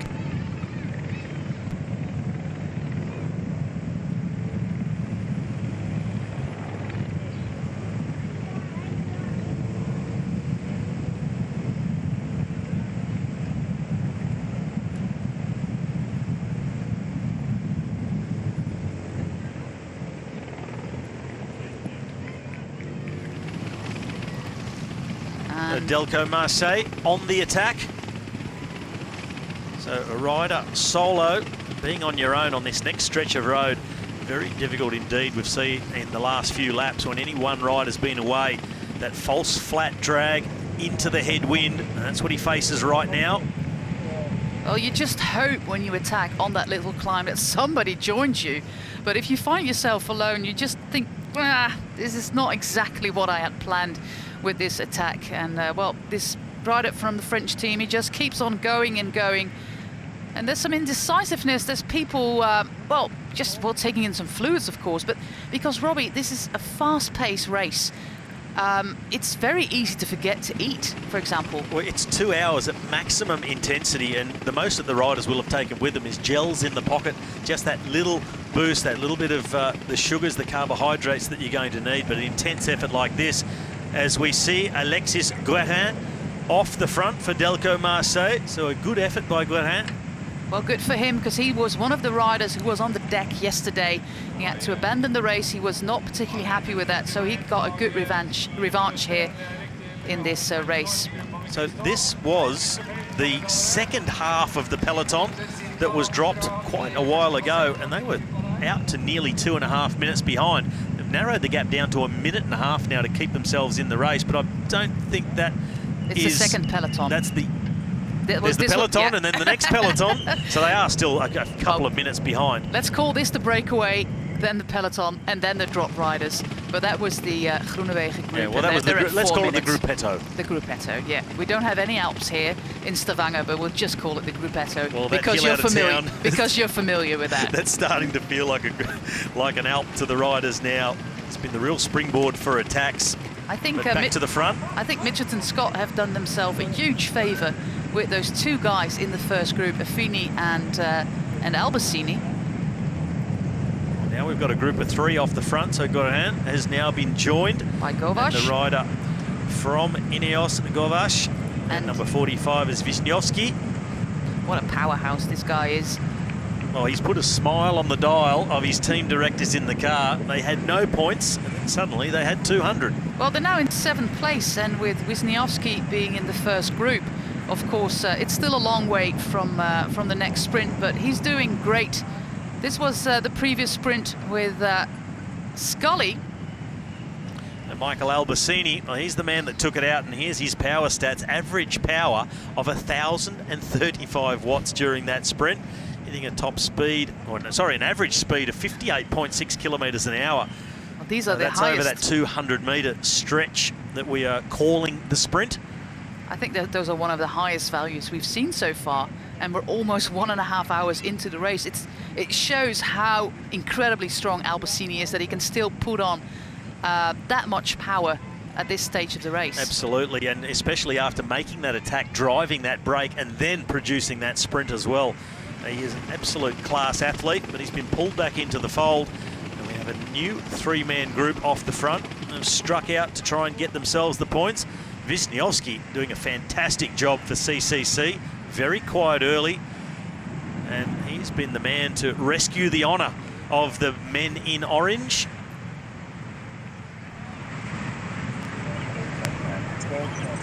Very nice, Lucas. Come on, work with goals. Come on. Well, being told to work with him, of course, maybe stating the obvious from the team car then, but giving the encouragement that he deserves. He is doing a fantastic job, as is this man right here, Goran, from Delco Marseille, one of the wildcard teams. So we have 12 World Tour teams taking part in the Hammer Series and 4 wildcard teams from the second tier of world cycling. So Wisniewski, his current power output, 400 watts, hitting just that little acceleration, fluctuating ever so slightly, but those numbers is him sitting in the wheel, and also a man his size not catching all of the slipstream provided by Goran. These 3 working very smoothly together, and they've eked out an 11-second gap over the chasers. And they are former teammates, the men in orange, Wisniewski, and the guy from Delco Marseille. They both were part of the Ethic Quick-Step development team called Ethics, aptly called. Wisniewski then went on to the Quick-Step World Tour team, and Alexis Guérin, well, he never really got a ride on the highest level, but he finds himself in the first group in Hammer Stavanger at the moment, and that means that he can go for a lot of points. And his team, Delco Marseille Provence, are in 14th place at the moment, and we saw with that sprint by Wisniewski what 100 points can do for the total for your team, but he is unfortunately getting dropped by the 2 Polish riders. So they have listened to the instructions from the CCC team car, work together with Govas. That's what the team director said, and that is exactly what Wisniewski is doing. Of course, they speak the same language, so communication is easy. Well, quite curious that Goran's been dropped out of this group, slightly false flat downhill, tailwind, but obviously just starting to feel the pinch. He's fighting on, he's trying to get his way back into the wheel of the 2 Poles, one from Ineos, one from CCC. 55 kilometres an hour, so obviously a huge turn of pace coming from the 2 riders in front, and it just proved to be too much for Goran. Looks behind, he's going to try and hang in there to salvage some points, but it's not looking good. The man from Delco Marseille, as the 2 in front ride off into the distance. Oh, he's all the way at the tip of his saddle, trying to get as many watts onto his pedals as he can. And the rain is starting to fall, Robbie. You can see the drops on the camera lens, and that is going to change things here a little bit, because it's a tactical sprint here in the harbour of Stavanger, and especially if you look at the pavement, it can become a little slippery. Good news for the riders. We have got a few rays of sunshine right here at the finish line itself, and we do hope that any rainfall does hold off, because it could be very slippery indeed down here around the city centre. And this is the chasing group swinging through that same roundabout. The gap now 20 seconds to our 2 leaders, Golas and Wisniewski. This is Affini leading for Mitchelton Scott, followed by Pascal Eenkhoorn, and Carl Frederik Hagen is the Lotte Soudal rider. We're going left here, not going through the tunnel, one of a very important tunnel in the traffic in Stavanger, which can become a little bit blocked during rush hour. But of course, here on Saturday, all the roads are blocked for this incredible event, and there's a lot of people here at the finish line for the next sprint, the next Hammer Sprint, which is coming up in 1.5 kilometers. Just 1.5k to go until the next sprint. 100 points on the line for the first rider across it. This is the chase led by Affini, also Pascal Eenkhoorn from Jumbo-Visma. The rest of the group not giving up on it. Varkoch trying to stay in contention from De Koning Quickstep. Ryan Mullen crossing the gap to these 2 chasers. And they would have Gerhan, the man from Delco Marseille, in their sights. And here comes an attack from the Trek Segafredo rider. So he's taking the opportunity to run into the slipstream, up and over, and try and get the gap. But Affini is trying to respond. Well, his team, Trek Segafredo, are in 13th place at the moment. So they really, really can use those points well, getting them towards the top 10. But Lukas Wisniewski is looking incredibly strong. He was part of that Quickstep Classics team, one of those powerhouses in the Spring Classics in Belgium. And he was there. He was brought to CCC as a domestique for Greg van Avermaet. And look at the power that Lukas Wisniewski is putting on the pedals. It's absolutely incredible. But of course, Michal Govash being on one of the biggest teams in the world, that was very smart what Wisniewski did. He kind of pushed Govash to the front. I'm not going to do the sprint in Perfect first place. timing. 500 metres to go. He's put Golas on the front, and now maybe he's starting to think about lining up to take maximum points again. He got double points a couple of laps ago. Golas says, listen, I'm not a sprinter. You want the points. You do most of the work. Is Golas just going to try a sneaky move, or is he content just to sit in there in second? They're inside the final 200, and there's no sprint coming. These 2 are in it for the long haul. The 2 poles, perfect cooperation, not wasting energy, spiking lactic acid with a sprint across the line. It's maximum points for Wisniewski. Golas taking second, and they will continue to push on to try and stay away for the next 2 sprints and take the big points on offer. Gerhan holds on for third. Well, important points for Delco Marseille. And then it's Albasini again in 4th, Eenkhoorn in 5th, Hirschi in 7th. Oh, it was just Ryabushenko pipping him on the line. Fingston, Scully and Vakoc only 10 points. So that is important in that battle between Quickstep and Sunweb. And you can see that Sunweb are coming closer, are getting a little bit closer to De Koning Quickstep because of those points of Mark Hirschi. Of course, it was only 7th versus 10th, but it's points. And it's very exciting on top of the leaderboard between the Belgian De Koning Quickstep team and the Sunweb team. But I think that the 2 Polish riders have an agreement. They want to stay away because there's still 300 points left in the race, and that can be very important for both their teams. Because what's happening here will probably ensure that both CCC and Team Ineos are going to be in the finalist group tomorrow in the Hammer Chase, because these points, they want them. 15 seconds is the gap to the group, and we know there's 2 Mitchelton Scott riders in that group with Affini and Albasini. And there's not a lot of cooperation happening here, so this is looking good for the 2 Polish riders. It is. The counter-attack has come from Hagen yet again on the hill. The former mountain biker, the Norwegian. Gerhan just sitting up. Here's a counter again from Affini, number 2 from Mitchelton Scott. He's ridden a fantastic Hammer Sprint this afternoon. The young Italian, he has been active right throughout this Hammer Sprint, scoring good points for his team, representing, making sure they're on the front foot to see if he can get himself across to that first chase group on the road. Here's that replay of the second group coming through. It was Albasini led them in front of Eenkhoorn, Ryabushenko, Hirschi, and all the rest. And it's still De Koning Quickstep on top of the standings. They are 57 points ahead of Sunweb. It's Jumbo-Visma sitting in third at the moment, just ahead of Mitchelton Scott. These placings from the Hammer Sprint combined with those of the Hammer Climb, that is what determines the start order of the Hammer Chase for the final group, those top 8 teams which will race for the victory in Hammer Stavanger. And it can be really, really important to take every single point on offer, get yourself further towards the front of that order. It's a team's time trial format, first across the line, 4th rider of that team. That will determine who wins Hammer Stavanger. And that's why it's very important to see Carl Fredrik Hagen here. Of course, Lotto Soudal, they were in the top 3 yesterday. And, well, they are at the moment 9th in this Hammer Sprint. So if Carl Fredrik Hagen can bridge across to those 2 Polish leaders, he can get himself some valuable points for the team, inching Lotto Soudal a little bit closer to the top of the leaderboard, and getting them to that finalist group that can race tomorrow in the Hammer Chase for the overall win in the Hammer Stavanger. Well, if you look at the standings at the moment, the Koenig Quickstep on top in the Hammer Sprint. They were 7th in the Hammer Climb. That's a total of 8, 7th and 1st.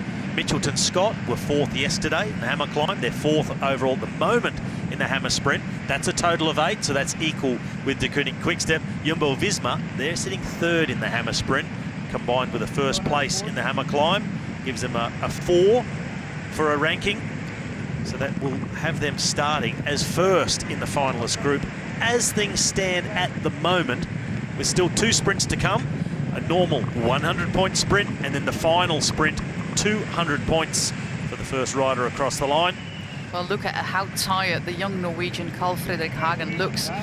And, well, still that rider from France, 26 years of age, Alexis Guérin, and they are the 3 chasers chasing down Wisniewski and Govash, and they can't see them.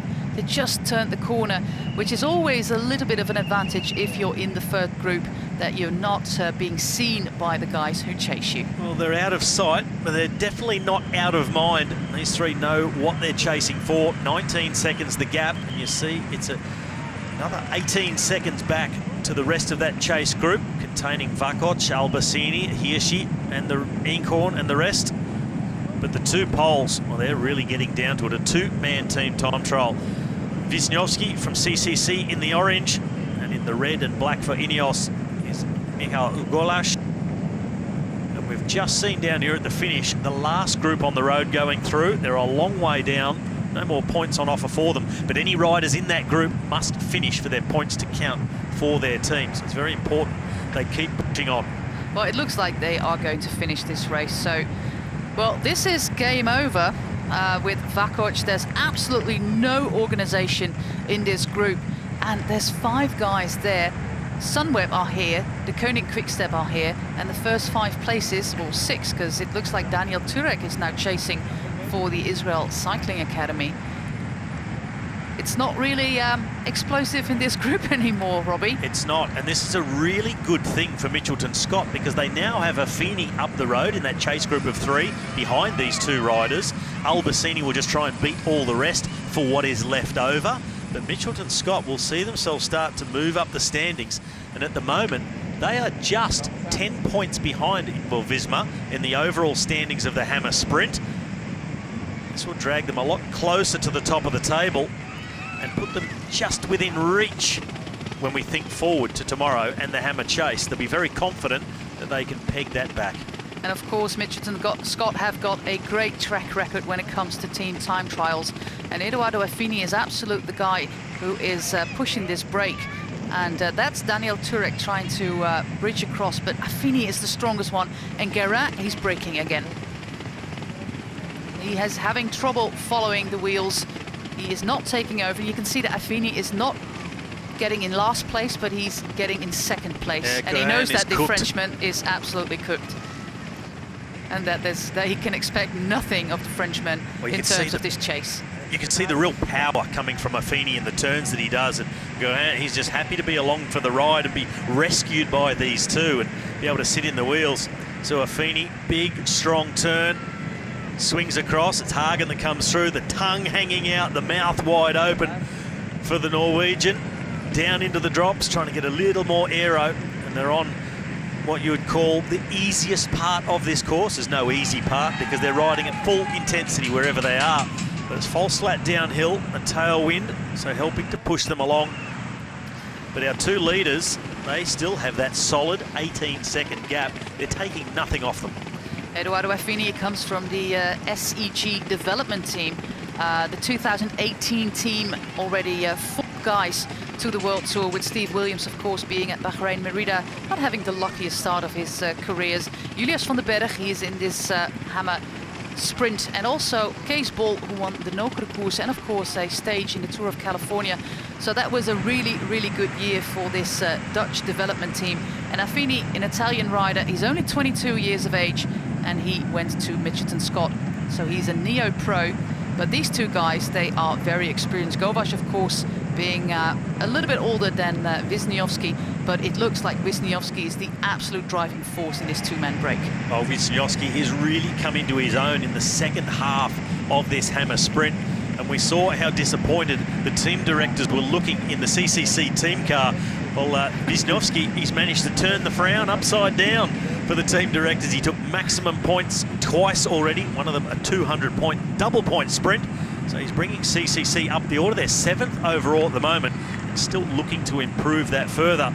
Well, the next time we're going to have a look at the team car, we're expecting confetti. Well, the next team in front of them in order is actually Team Ineos. And Golas is up there making sure they're not going to be overtaken by CCC. Golas being a good friend of Michał Kwiatkowski, of course the big Polish star in Team Ineos, who is going to the Tour de France alongside Froome and Geraint Thomas. They've been training a lot together in preparation of that coveted 5th crown for Chris Froome. But first, it's 3 kilometers from the next sprint. They are 25 seconds behind, and well, Geraint is of course, well, he cannot contribute to this chase. He's absolutely done, and everything has to come from Eduardo Affini, and he has nothing against the 2 Polish riders who are so incredibly strong together. No, they are holding him off. In fact, they've stretched that lead out by a couple more seconds, out to 21 at the moment. So our 2 leaders, and we saw the last time through, they didn't contest the sprint. Golas, he accepted that Wisniewski is the faster of the 2 anyway, so better not to waste the energy, not make that acceleration and burn the legs, but keep that tempo high and strong, hit the climb, keep themselves a little bit fresher, if you can say that much. And they're certainly holding this group at bay. They are now 1 minute and 18 seconds behind our leaders. Well, one of the riders tries to break away from this group, with Albusini here with number 1. Just relaxing, seeing what happens and seeing what unfolds in front of him. And he knows that Affini is currently racing for 3rd place in the next Hammer Sprint. And he will be happy with that. That's the maximum the team can do at the moment. And if it comes to get back together, which is highly unlikely, Albusini will just have a free ride here. Well, Albusini can just enjoy that free ride, no responsibility, has a teammate in front, but he will move himself up to try and get as many points as possible at the finish line the next time. This is our chase group now. Hagen, and it's Affini taking over. And as we've seen over the last few kilometres, the Frenchman Geraint from Delco Marseille, he was ridden out of the wheel by our 2 leaders, and he's happy just to be there. Well, in that last Hammer Sprint, Alexis Geraint took his team from 13th to 10th place. So you can see how important one sprint can be. And, well, he still can get more points, of course, being in that chasing group of 3, which is important for the little French team and, of course, for his self-confidence. He crashed out of the race yesterday, the French rider, so he'll be happy that he got a chance to pay back. Well, if they can manage to stay away and he can nab some good points, he's a big chance of lifting his team over Lotto Soudal, although Hagen is here, but also in front of them UAE Team Emirates, who are not represented up the front of the race. So Delco Marseille look like they will put themselves firmly into the top 10 if the situation stays like it is. Next sprint, second last time through, 100 points on offer. Golas and Wisniewski come towards the finish. Don't expect a sprint. It's all about cooperation for the 2 Poles to make sure they get through to the last time, the big points on the line. Then it'll be mano a mano. Last time it was Lukas Wisniewski taking maximum points, and this time it's Govash. They have talked together. They know that they need each other to stay away. And just like Robbie said, next lap, if they stay away, and these three chasers with Carl Friedrich Hagen, Eduardo Affini, and Alexis Guerin are not coming back, which is at the moment not likely, because it's Affini who's driving the break. And he's going for third place here, or is Hagen going to overtake him on the line? Based on what we've seen in the last lap and the strength of Affini, of course, he is not. Fourth place for the Norwegian rider, fifth for Guerin, and then we have to wait over a minute for the group. But still important in that group is that there's still points, 6th, 7th, 8th, 9th, and 10th. So we are expecting to see Albasini, there he is. This is Affini, of course, with Carl Friedrich Hagen, and now we are waiting for that group to see if... No, it's Turek, who is still in between groups, taking 6th place. And another replay of Affini, just making sure he holds off Hagen. And we're still waiting the arrival of the next group through, but they are on the way. The crowd here at the finish, banging on the barriers, encouraging the group through. With Mullen. And it's Mullen who comes through and takes 7th place across the line. Tom Scully, so that this group has completely fall apart. Lots of attacks coming. Enkhorn is the next, and it's also Albasini following through. So he loses a couple of points to the Jumbo-Visma team on that occasion. Enkhorn in 8th, Albasini. 0 points for Sunweb in this lap. So Mark Hirschi not able to get himself up into the points. Vakoc with a 10th place, adding to the total of De Koning Quickstep. So they will go just a little bit further ahead of Sunweb now. In fact, 71 points clear. This is looking good. We've got one more hammer sprint to go. Of course, it's double points, 200 for the winner, but it looks more and more likely that these two riders are staying clear, though the GPS indicates that the Affini and Carl Friedrich Hagen group is now at 16 seconds.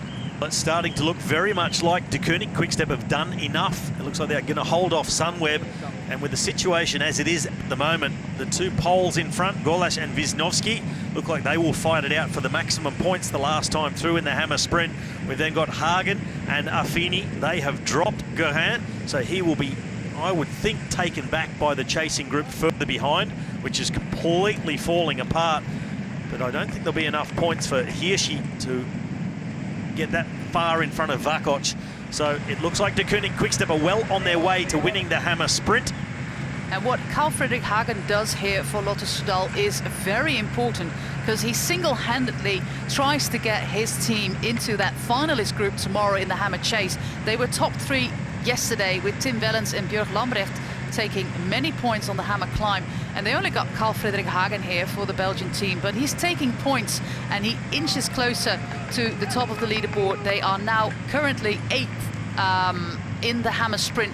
So this is the difference between being in the finalist group tomorrow in the hammer chase or not. So that's why it's so important that Carl Friedrich Hagen just keeps on going. Also looking at the standings at the moment, Jumbo-Visma have dropped to 5th overall after 9 sprints. Still safe. 9 hammer sprints, still safe. But if it stays at the moment, De Koning Quickstep, 1st today, 7th yesterday, that's a total of 8, would put Jumbo-Visma, they look like they'll drop to 6th because CCC off the front with Wisniewski will overhaul the Jumbo-Visma team. We'll put Jumbo-Visma on a total of 7. They will just nip in front of De Koning Quickstep for top position, starting position in the finalist group in the hammer chase. Well, so they will be the fox and the rest are the hounds. Well, this is absolutely not what the Jumbo-Visma team had expected from today's race, having brought Dylan Groenewegen for the hammer sprint. But of course, he was caught up in that second peloton when everything blew to pieces. And well, that also happens. We expected maybe 10 bunch sprints, but it didn't happen. We got one bunch sprint won by Martinelli, and that was it. And then everything changed in the scenario that we've seen now. This is Eduardo Affini for Mitchelton Scott, and what he's doing is absolutely laudable. But he has to do it mostly by himself, because well, the Norwegian rider, he is pretty much cooked and well done. Well, do you see the numbers there for Eduardo Affini, riding at around 400 watts. So full time trial pace after a race like this as the rain starts to fall out on course. It may be a good thing it's not going to be a bunch sprint for the final one. Here at the finish line, still dry. But out on course, you see the raindrops just on the camera lens. But these two, well, that's the least of their worries. They've just been at such high heart rates, pushing as hard as they possibly can. They've managed to distance all the rest. 24 seconds still to Eduardo Affini, along with Hagen. And this group now further back at 1:20. Fingston makes an attack. He's chased by Marded. Tom Scully, he says, I'll hitch my wagon onto that as well. Michael Albusini, he just slots in and says, I don't have to do any work. I'm just going to make sure I follow the wheels, get as many points as I can, and look after us getting a good start position with Mitchelton Scott for the Hammer Chase. Completely soaked at the far end of the course now. Now the rain is starting in earnest. This is 5.5k out from the finish line. We still don't have any rain here in the commentary box. Well, obviously not in the commentary box, but on the finish line just in front of us. But yeah, the rain is coming down here. Thankfully, the race is over after this last Hammer Sprint, because it is quite dangerous here in the city centre, of course, with the traffic. But also, if you look on the pavement, it's cobbles and it's like slate. It's very slippery. Well, there's Carl Fredrik Hagen going and trying to distance Eduardo Affini. Very exciting to see these two neo-pros. They are just both in their first year of being on the World Tour, and they're just giving their all. Well, look at those numbers from Affini. 50 km/h average on that lap through lap 9. That's amazing. Average of 840 watts. Well, I'm not sure that's an average for the whole chase of the lap. That would be amazing. He's made his way back to Hagen. Those two keep pushing on, and they're not making any inroads. In fact, they're being further distanced by our two leaders in Wisniewski and Golash. They are definitely going to fight out the major points, these two. And hopefully for them, they're going to ride out from underneath this rain shower. It is fairly localised. When I look out the back window of our commentary position, there's very dark and gloomy looking in the distance, but here at the finish, still nice and dry. When they come into the city streets and around the harbour, it should be full grip and not too much slip. I think we should make a little clip of the mood in the CCC team car, going from absolutely horrible mood to big fiesta behind the wheel of the team car of the Polish team, all because of this great action by Lukas Wisniewski. Just on the other side of the road, you can see the two chasers, and these two compatriots, they have been working well together. Wisniewski took a sprint, Govash took a sprint, but they're not giving any presence in the next one. The best men will win the final sprint. Well, looking at the overall standings at the moment, the really big movers have been Tim Ineos, with Govash off the front, taking one win and a second place behind Wisniewski. That has moved them into 4th overall. And if things go their way, they'll threaten the 3rd place overall of Mitchelton Scott, or at least Affini up here. He'll take some good points. I think he'll be able to take care of Hagen at the finish and take 3rd, so should keep that 3rd place of Mitchelton Scott intact. But neither of those teams will threaten Sunweb nor De Koning Quickstep. It looks like they've both done enough to take the top 2 spots in the Hammer Sprint. Well, I am absolutely looking forward to tomorrow's Hammer Chase, because we've got some amazing strong teams in the finalist group. Yesterday we saw some different teams than today. Yesterday, of course, Team Jumbo-Visma and also Bora Hansgrohe. Today, other teams who take maximum points. So tomorrow we'll see a combination of those two teams, of those two types of teams in the Hammer Chase. So that's going to be exciting. But who is going to attack first from this little group of Polish riders? Michal Govash in the burgundy and Lukas Wisniewski in the orange CCC kit. You can see the bands on the arms of Govash. He's the former national champion of his country and a good friend of Michal Kwiatkowski. But of course, a very decent rider on his own. Otherwise, he would not be on a team like Ineos. Well, the riders will be very pleased. They're back on dry roads now, as they're on the outskirts of the city. centre, this fast downhill section.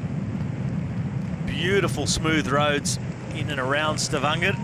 And they're taking that fast left-hander now off the main road at the mouth of the tunnel onto the city streets. And this is where it starts to dip downhill left and right, a little bit criterium style as they approach the finish in the final 2 kilometres.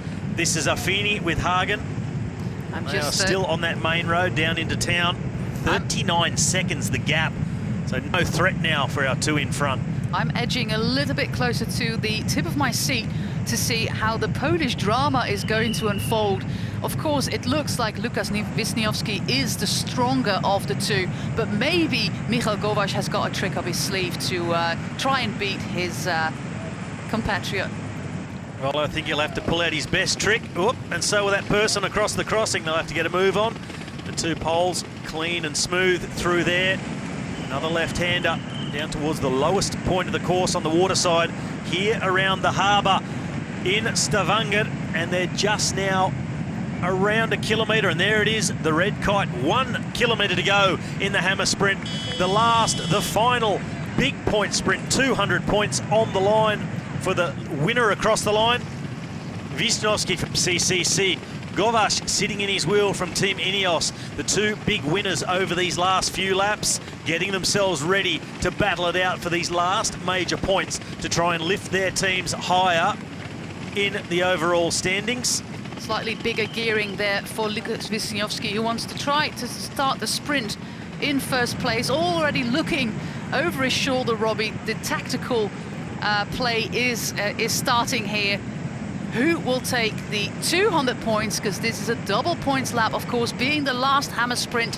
Who will take maximum points, which is very important for tomorrow's hammer chase. Well, they swing into the final straight. The last time, the final sprint, double points. Wisniewski, he's eased off the pedals a bit in the last couple of 100 metres. Swings left, right, looking over the shoulder. Wait to time the jump. Golash goes. So the man from Ineos, he's completely surprised Wisniewski, like he's not paying attention.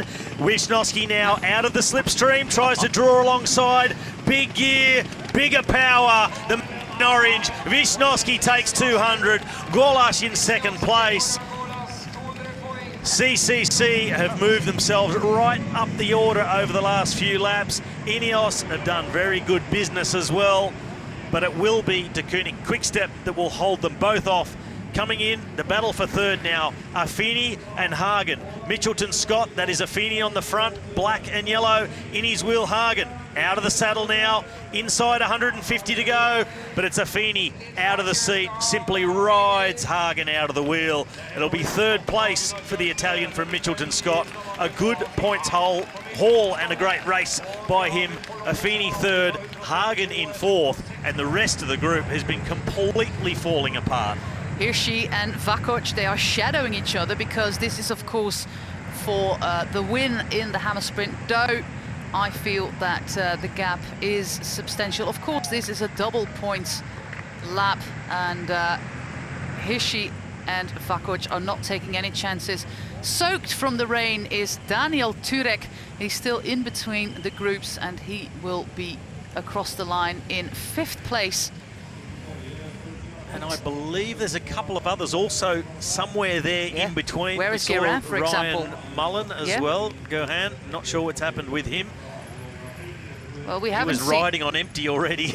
We haven't seen Mullen across here. So this is going to be 5th place for Daniel Turek, the Czech rider for the Israel Cycling Academy. Here he is. This is Ryabushenko together with Sindre Lunke for the Rewell team.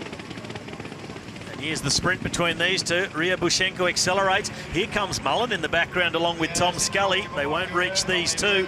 So it's going to be 6th for Ryabushenko, 7th for Lunke, 8th for Ryan. And Tom Scully will take 9th. There's only one set of points left for 10th place. And that is going to be Guerin. He's just hung in there and managed to hold off the rest of the group. So it really is not going to matter what happens between Hirschi and Peter Vakoc. There's the not enough points left. Are going to run out winners of the hammer sprint. This is that group containing those riders, along with Inkhorn here at the back for Jumbo-Visma. Marder in the green and white for Dimension Data. Finkston in the green and black. So they're all looking at each other, ready to sprint it out. They have no idea how many riders are in front of them, and that pretty much all the points are gone. Just a few points left. Albusini, he's riding attentively at the front.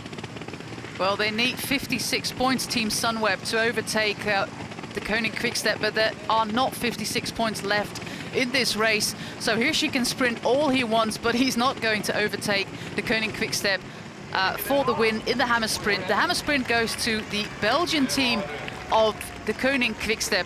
And well, I can tell you it wasn't Peter Vakoc who took 10th place. It was Mark Hirschi, the young Swiss from Team Sunweb, but 15 points is not going to be enough, and they will finish on 738.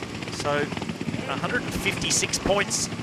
No, sorry, 56 points behind De Koenig Quickstep, who are our winners of the Hammer Sprint.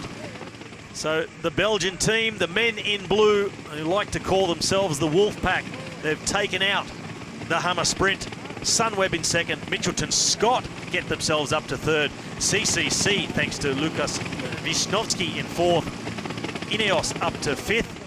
And yesterday's winners of the Hammer Climb, Jumbo-Visma in sixth place, followed by Bora Hansgrohe, Lotto Soudal, UAE Team Emirates, and then Israel Cycling Academy, rounding out the top 10. so you see that the teams in first, second and third place are 6th, 7th and 8th today.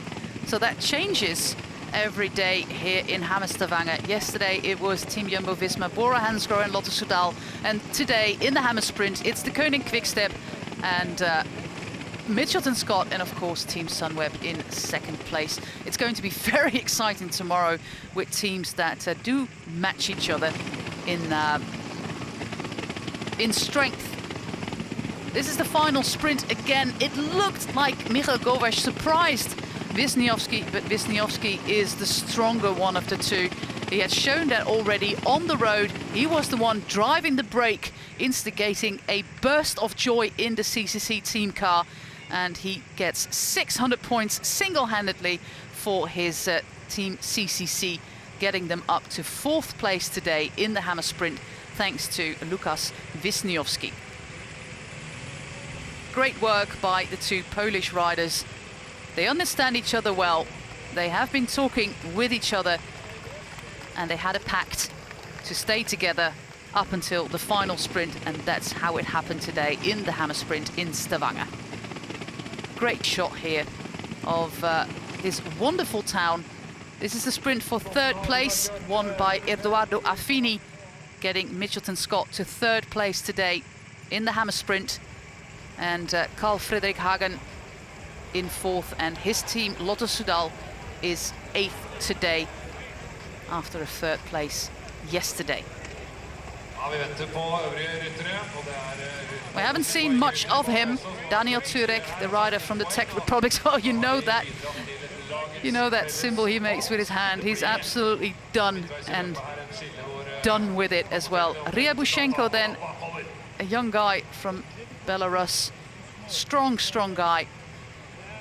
And also one of the other wildcard teams with Sindre Lunke. Ryan Mullen, he was in 5th place. Well, I'm just doing a few quick calculations. Tell me. What the combination of the Hammer Climb and the Hammer Sprint. And when we put those results together, there were 3 teams tied at the top on a combination score of 7, as we watched the rest of what was the front group come through to finish the Hammer Sprint.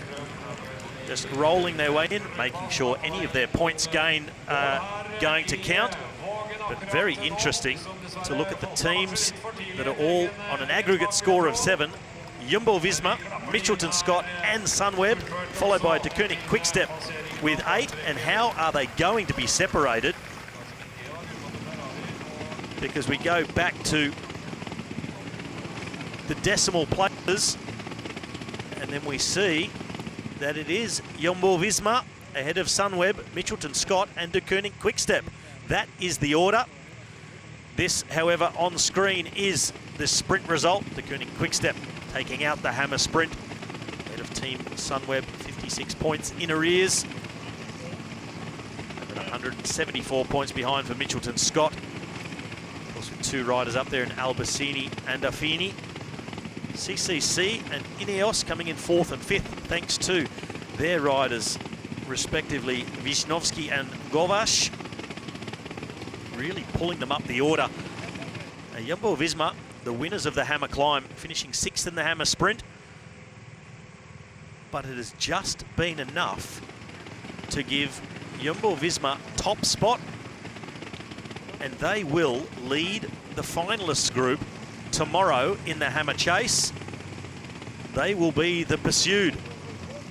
Starting right behind them will be Team Sunweb, then Mitchelton Scott, then De Koning Quickstep, Lotto Soudal 5th in the rankings, then Bora Hansgrohe, Ineos and CCC.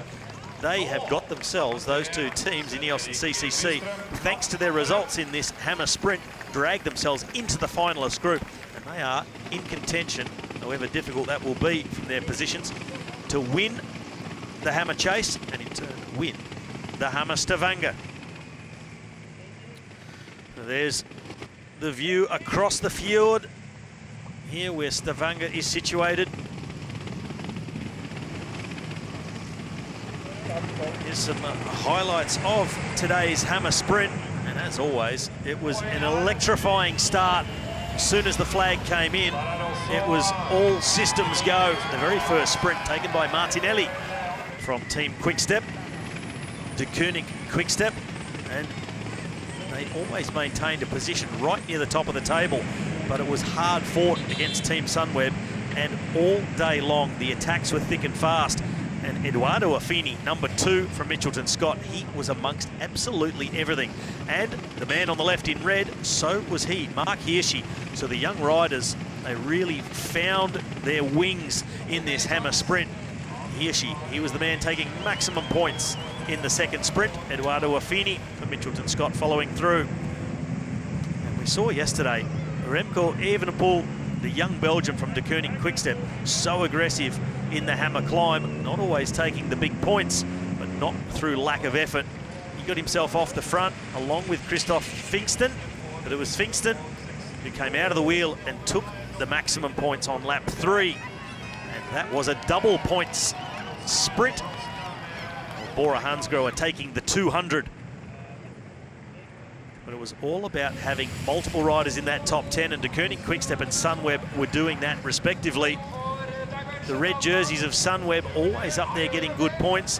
One of the locals, Edvald Bossenhagen, the Norwegian favourite, coming across, taking 100 points in Sprint 4, holding off Nikias Arndt. Edvald Bossenhagen on the right in the white and green, in the saddle, out of the saddle, back, sitting down and across the cobbles, getting himself and Dimension Data 100 points. Sprint 5 was a much harder fought affair. A big group came together.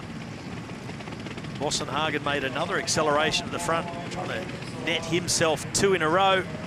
But when it came to the sprint, it was Søren Krogh Andersen from Team Sunweb at the front. He finished ahead of Lawless and Yves Lampaert, taking the major points. But further back, a couple of riders from Jumbo-Visma. There's another one from Sunweb, so gaining major points. It's all about consistency and making sure you've got more than one rider up there getting points. And then came one of the big breaks of the day. Wisnowski, the man in orange. This is where he started to make his mark, and he proved to just have too much power for Vakoc. That was lap 6, another double point sprint, and wasn't his team happy about that. They were finally on the board and making an impact amongst the leaders. With the attacks, they just kept coming thick and fast. It was Michael Albusini who was the man to force the move on that occasion. Coming up to sprint number 7, came out of the slipstream of Tom Scully in the pink from Education First, and it was the Swiss from Mitchelton Scott, getting himself 100 points and adding to the team's tally. Albusini thinking right, no left, all clear, straight through, 100 points in the account. And it was after that that the final break formed. 2 riders, CCC and Ineos. It was Wisnowski and Govash. Initially with the Frenchman Gohan from Delco Marseille, they rode him clean out of the wheel, and the 2 poles, well, they made an agreement. They weren't going to battle it out for the sprint points. They were going to take turns. It was Wisnowski's turn that time through. He took the 100. Golash the minor points. Albusini still very, very active behind. But by this point in the race, De Koning Quickstep had taken a very commanding lead with just 2 more sprints to go.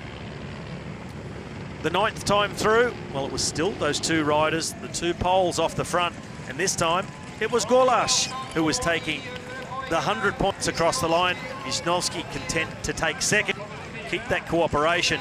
Meanwhile, in the background, a chasing group had formed with Affini, Hagen and Guerin. Affini, he was pushing hard for Mitchelton Scott, as was Hagen for Lotto Soudal. They also rode Guerin out of the wheel as the rain started to fall, but they were never going to get back on terms with these 2. It was Gorlash who surprised Wisnowski coming into the sprint, but it was the big man in orange. He got himself the slipstream.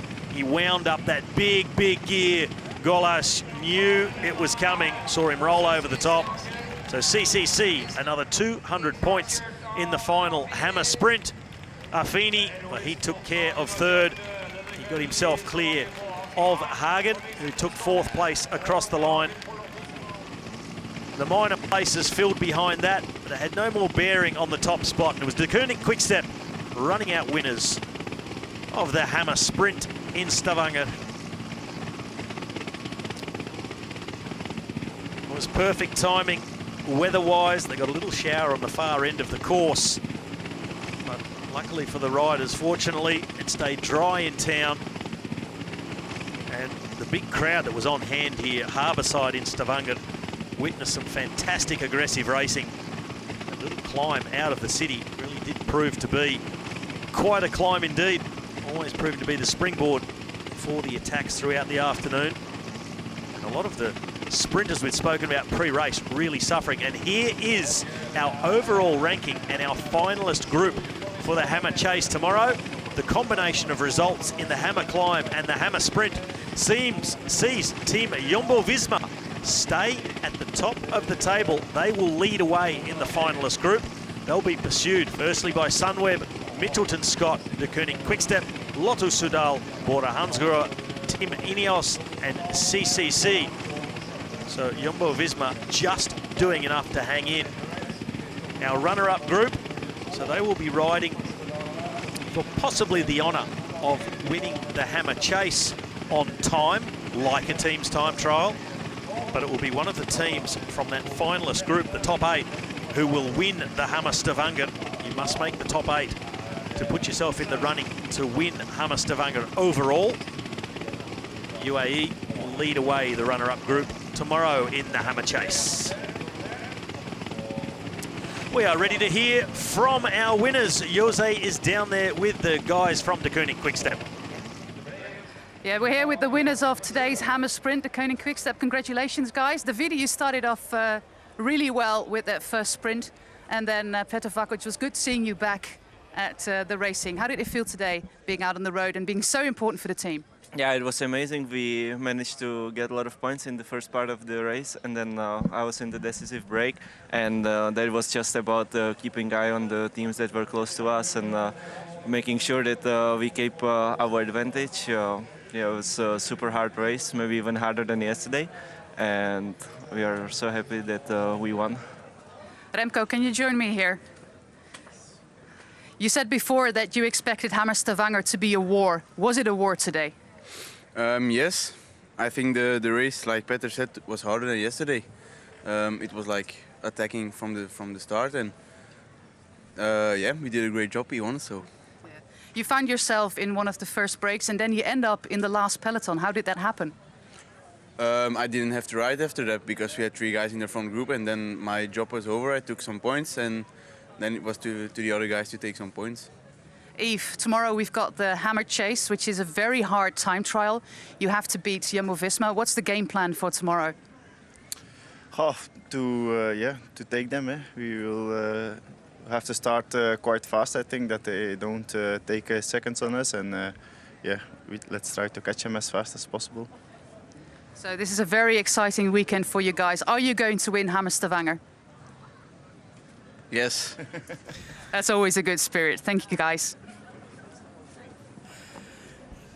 Thank you, Josie. And the comments from the riders from De Kooning Quickstep, and nobody wanted to volunteer an answer, so they put it across to the youngest man on the team, Remco Evenepoel. Are you going to win Hammer Stavanger? Well, yes, I can hardly say no, can I?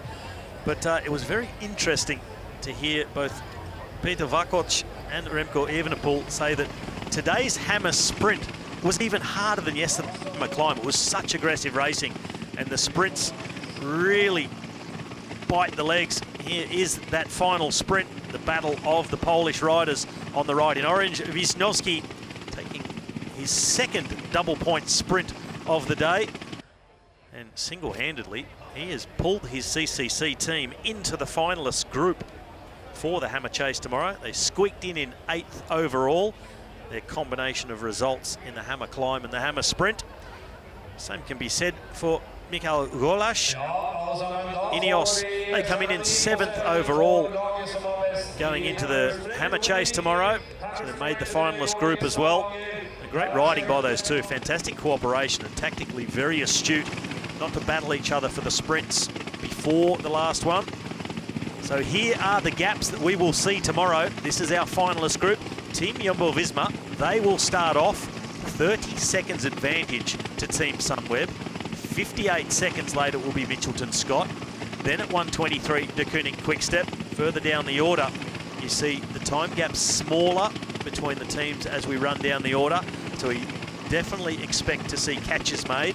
A 48-kilometre chase, 5-man teams. And it's the 4th man across the line that determines who will win the Hammer Stavanger. The first team across the line with their 4th man, they will be the winners.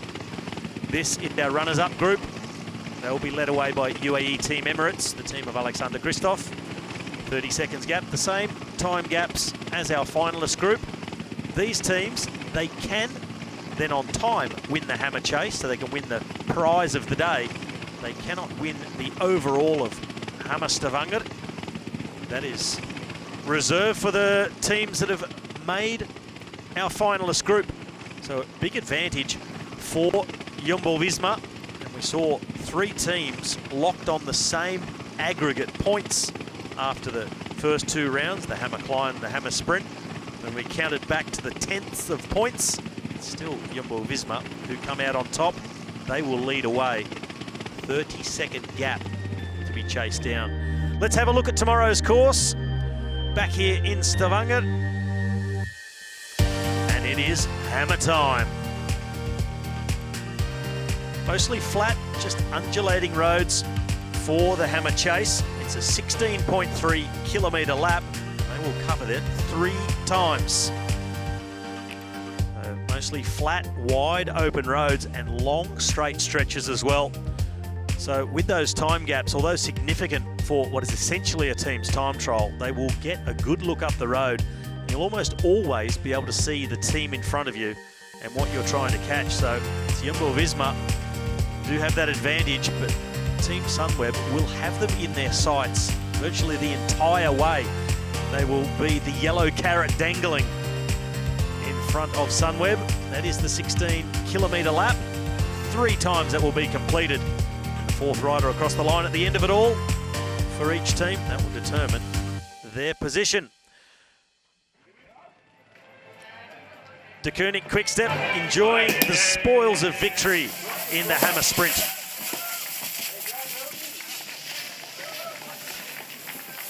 Safety first for a few of the riders there, keeping their helmets on for the celebrations as well.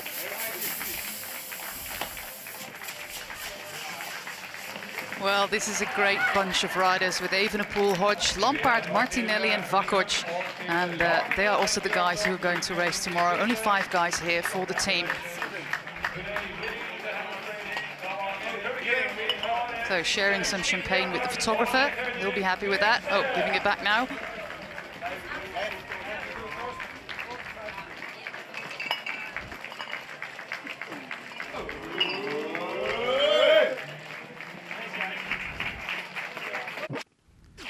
Well, now all their concentration will go on recovery after what was an incredibly intense Hammer Sprint. We heard the De Kooning Quickstep riders say today's hammer sprint was even harder than yesterday's hammer climb. So it's not always the course that decides, it's the way the riders go about their business. So we've had the first 2 days, we've had the hammer climb, we've had the hammer sprint. Things are all set for the big finish here in Hammer Stavanger. Join us again tomorrow for the hammer chase, when things will be settled once and for all about who's going to be the champions of the hammer series and who will win Hammer Stavanger.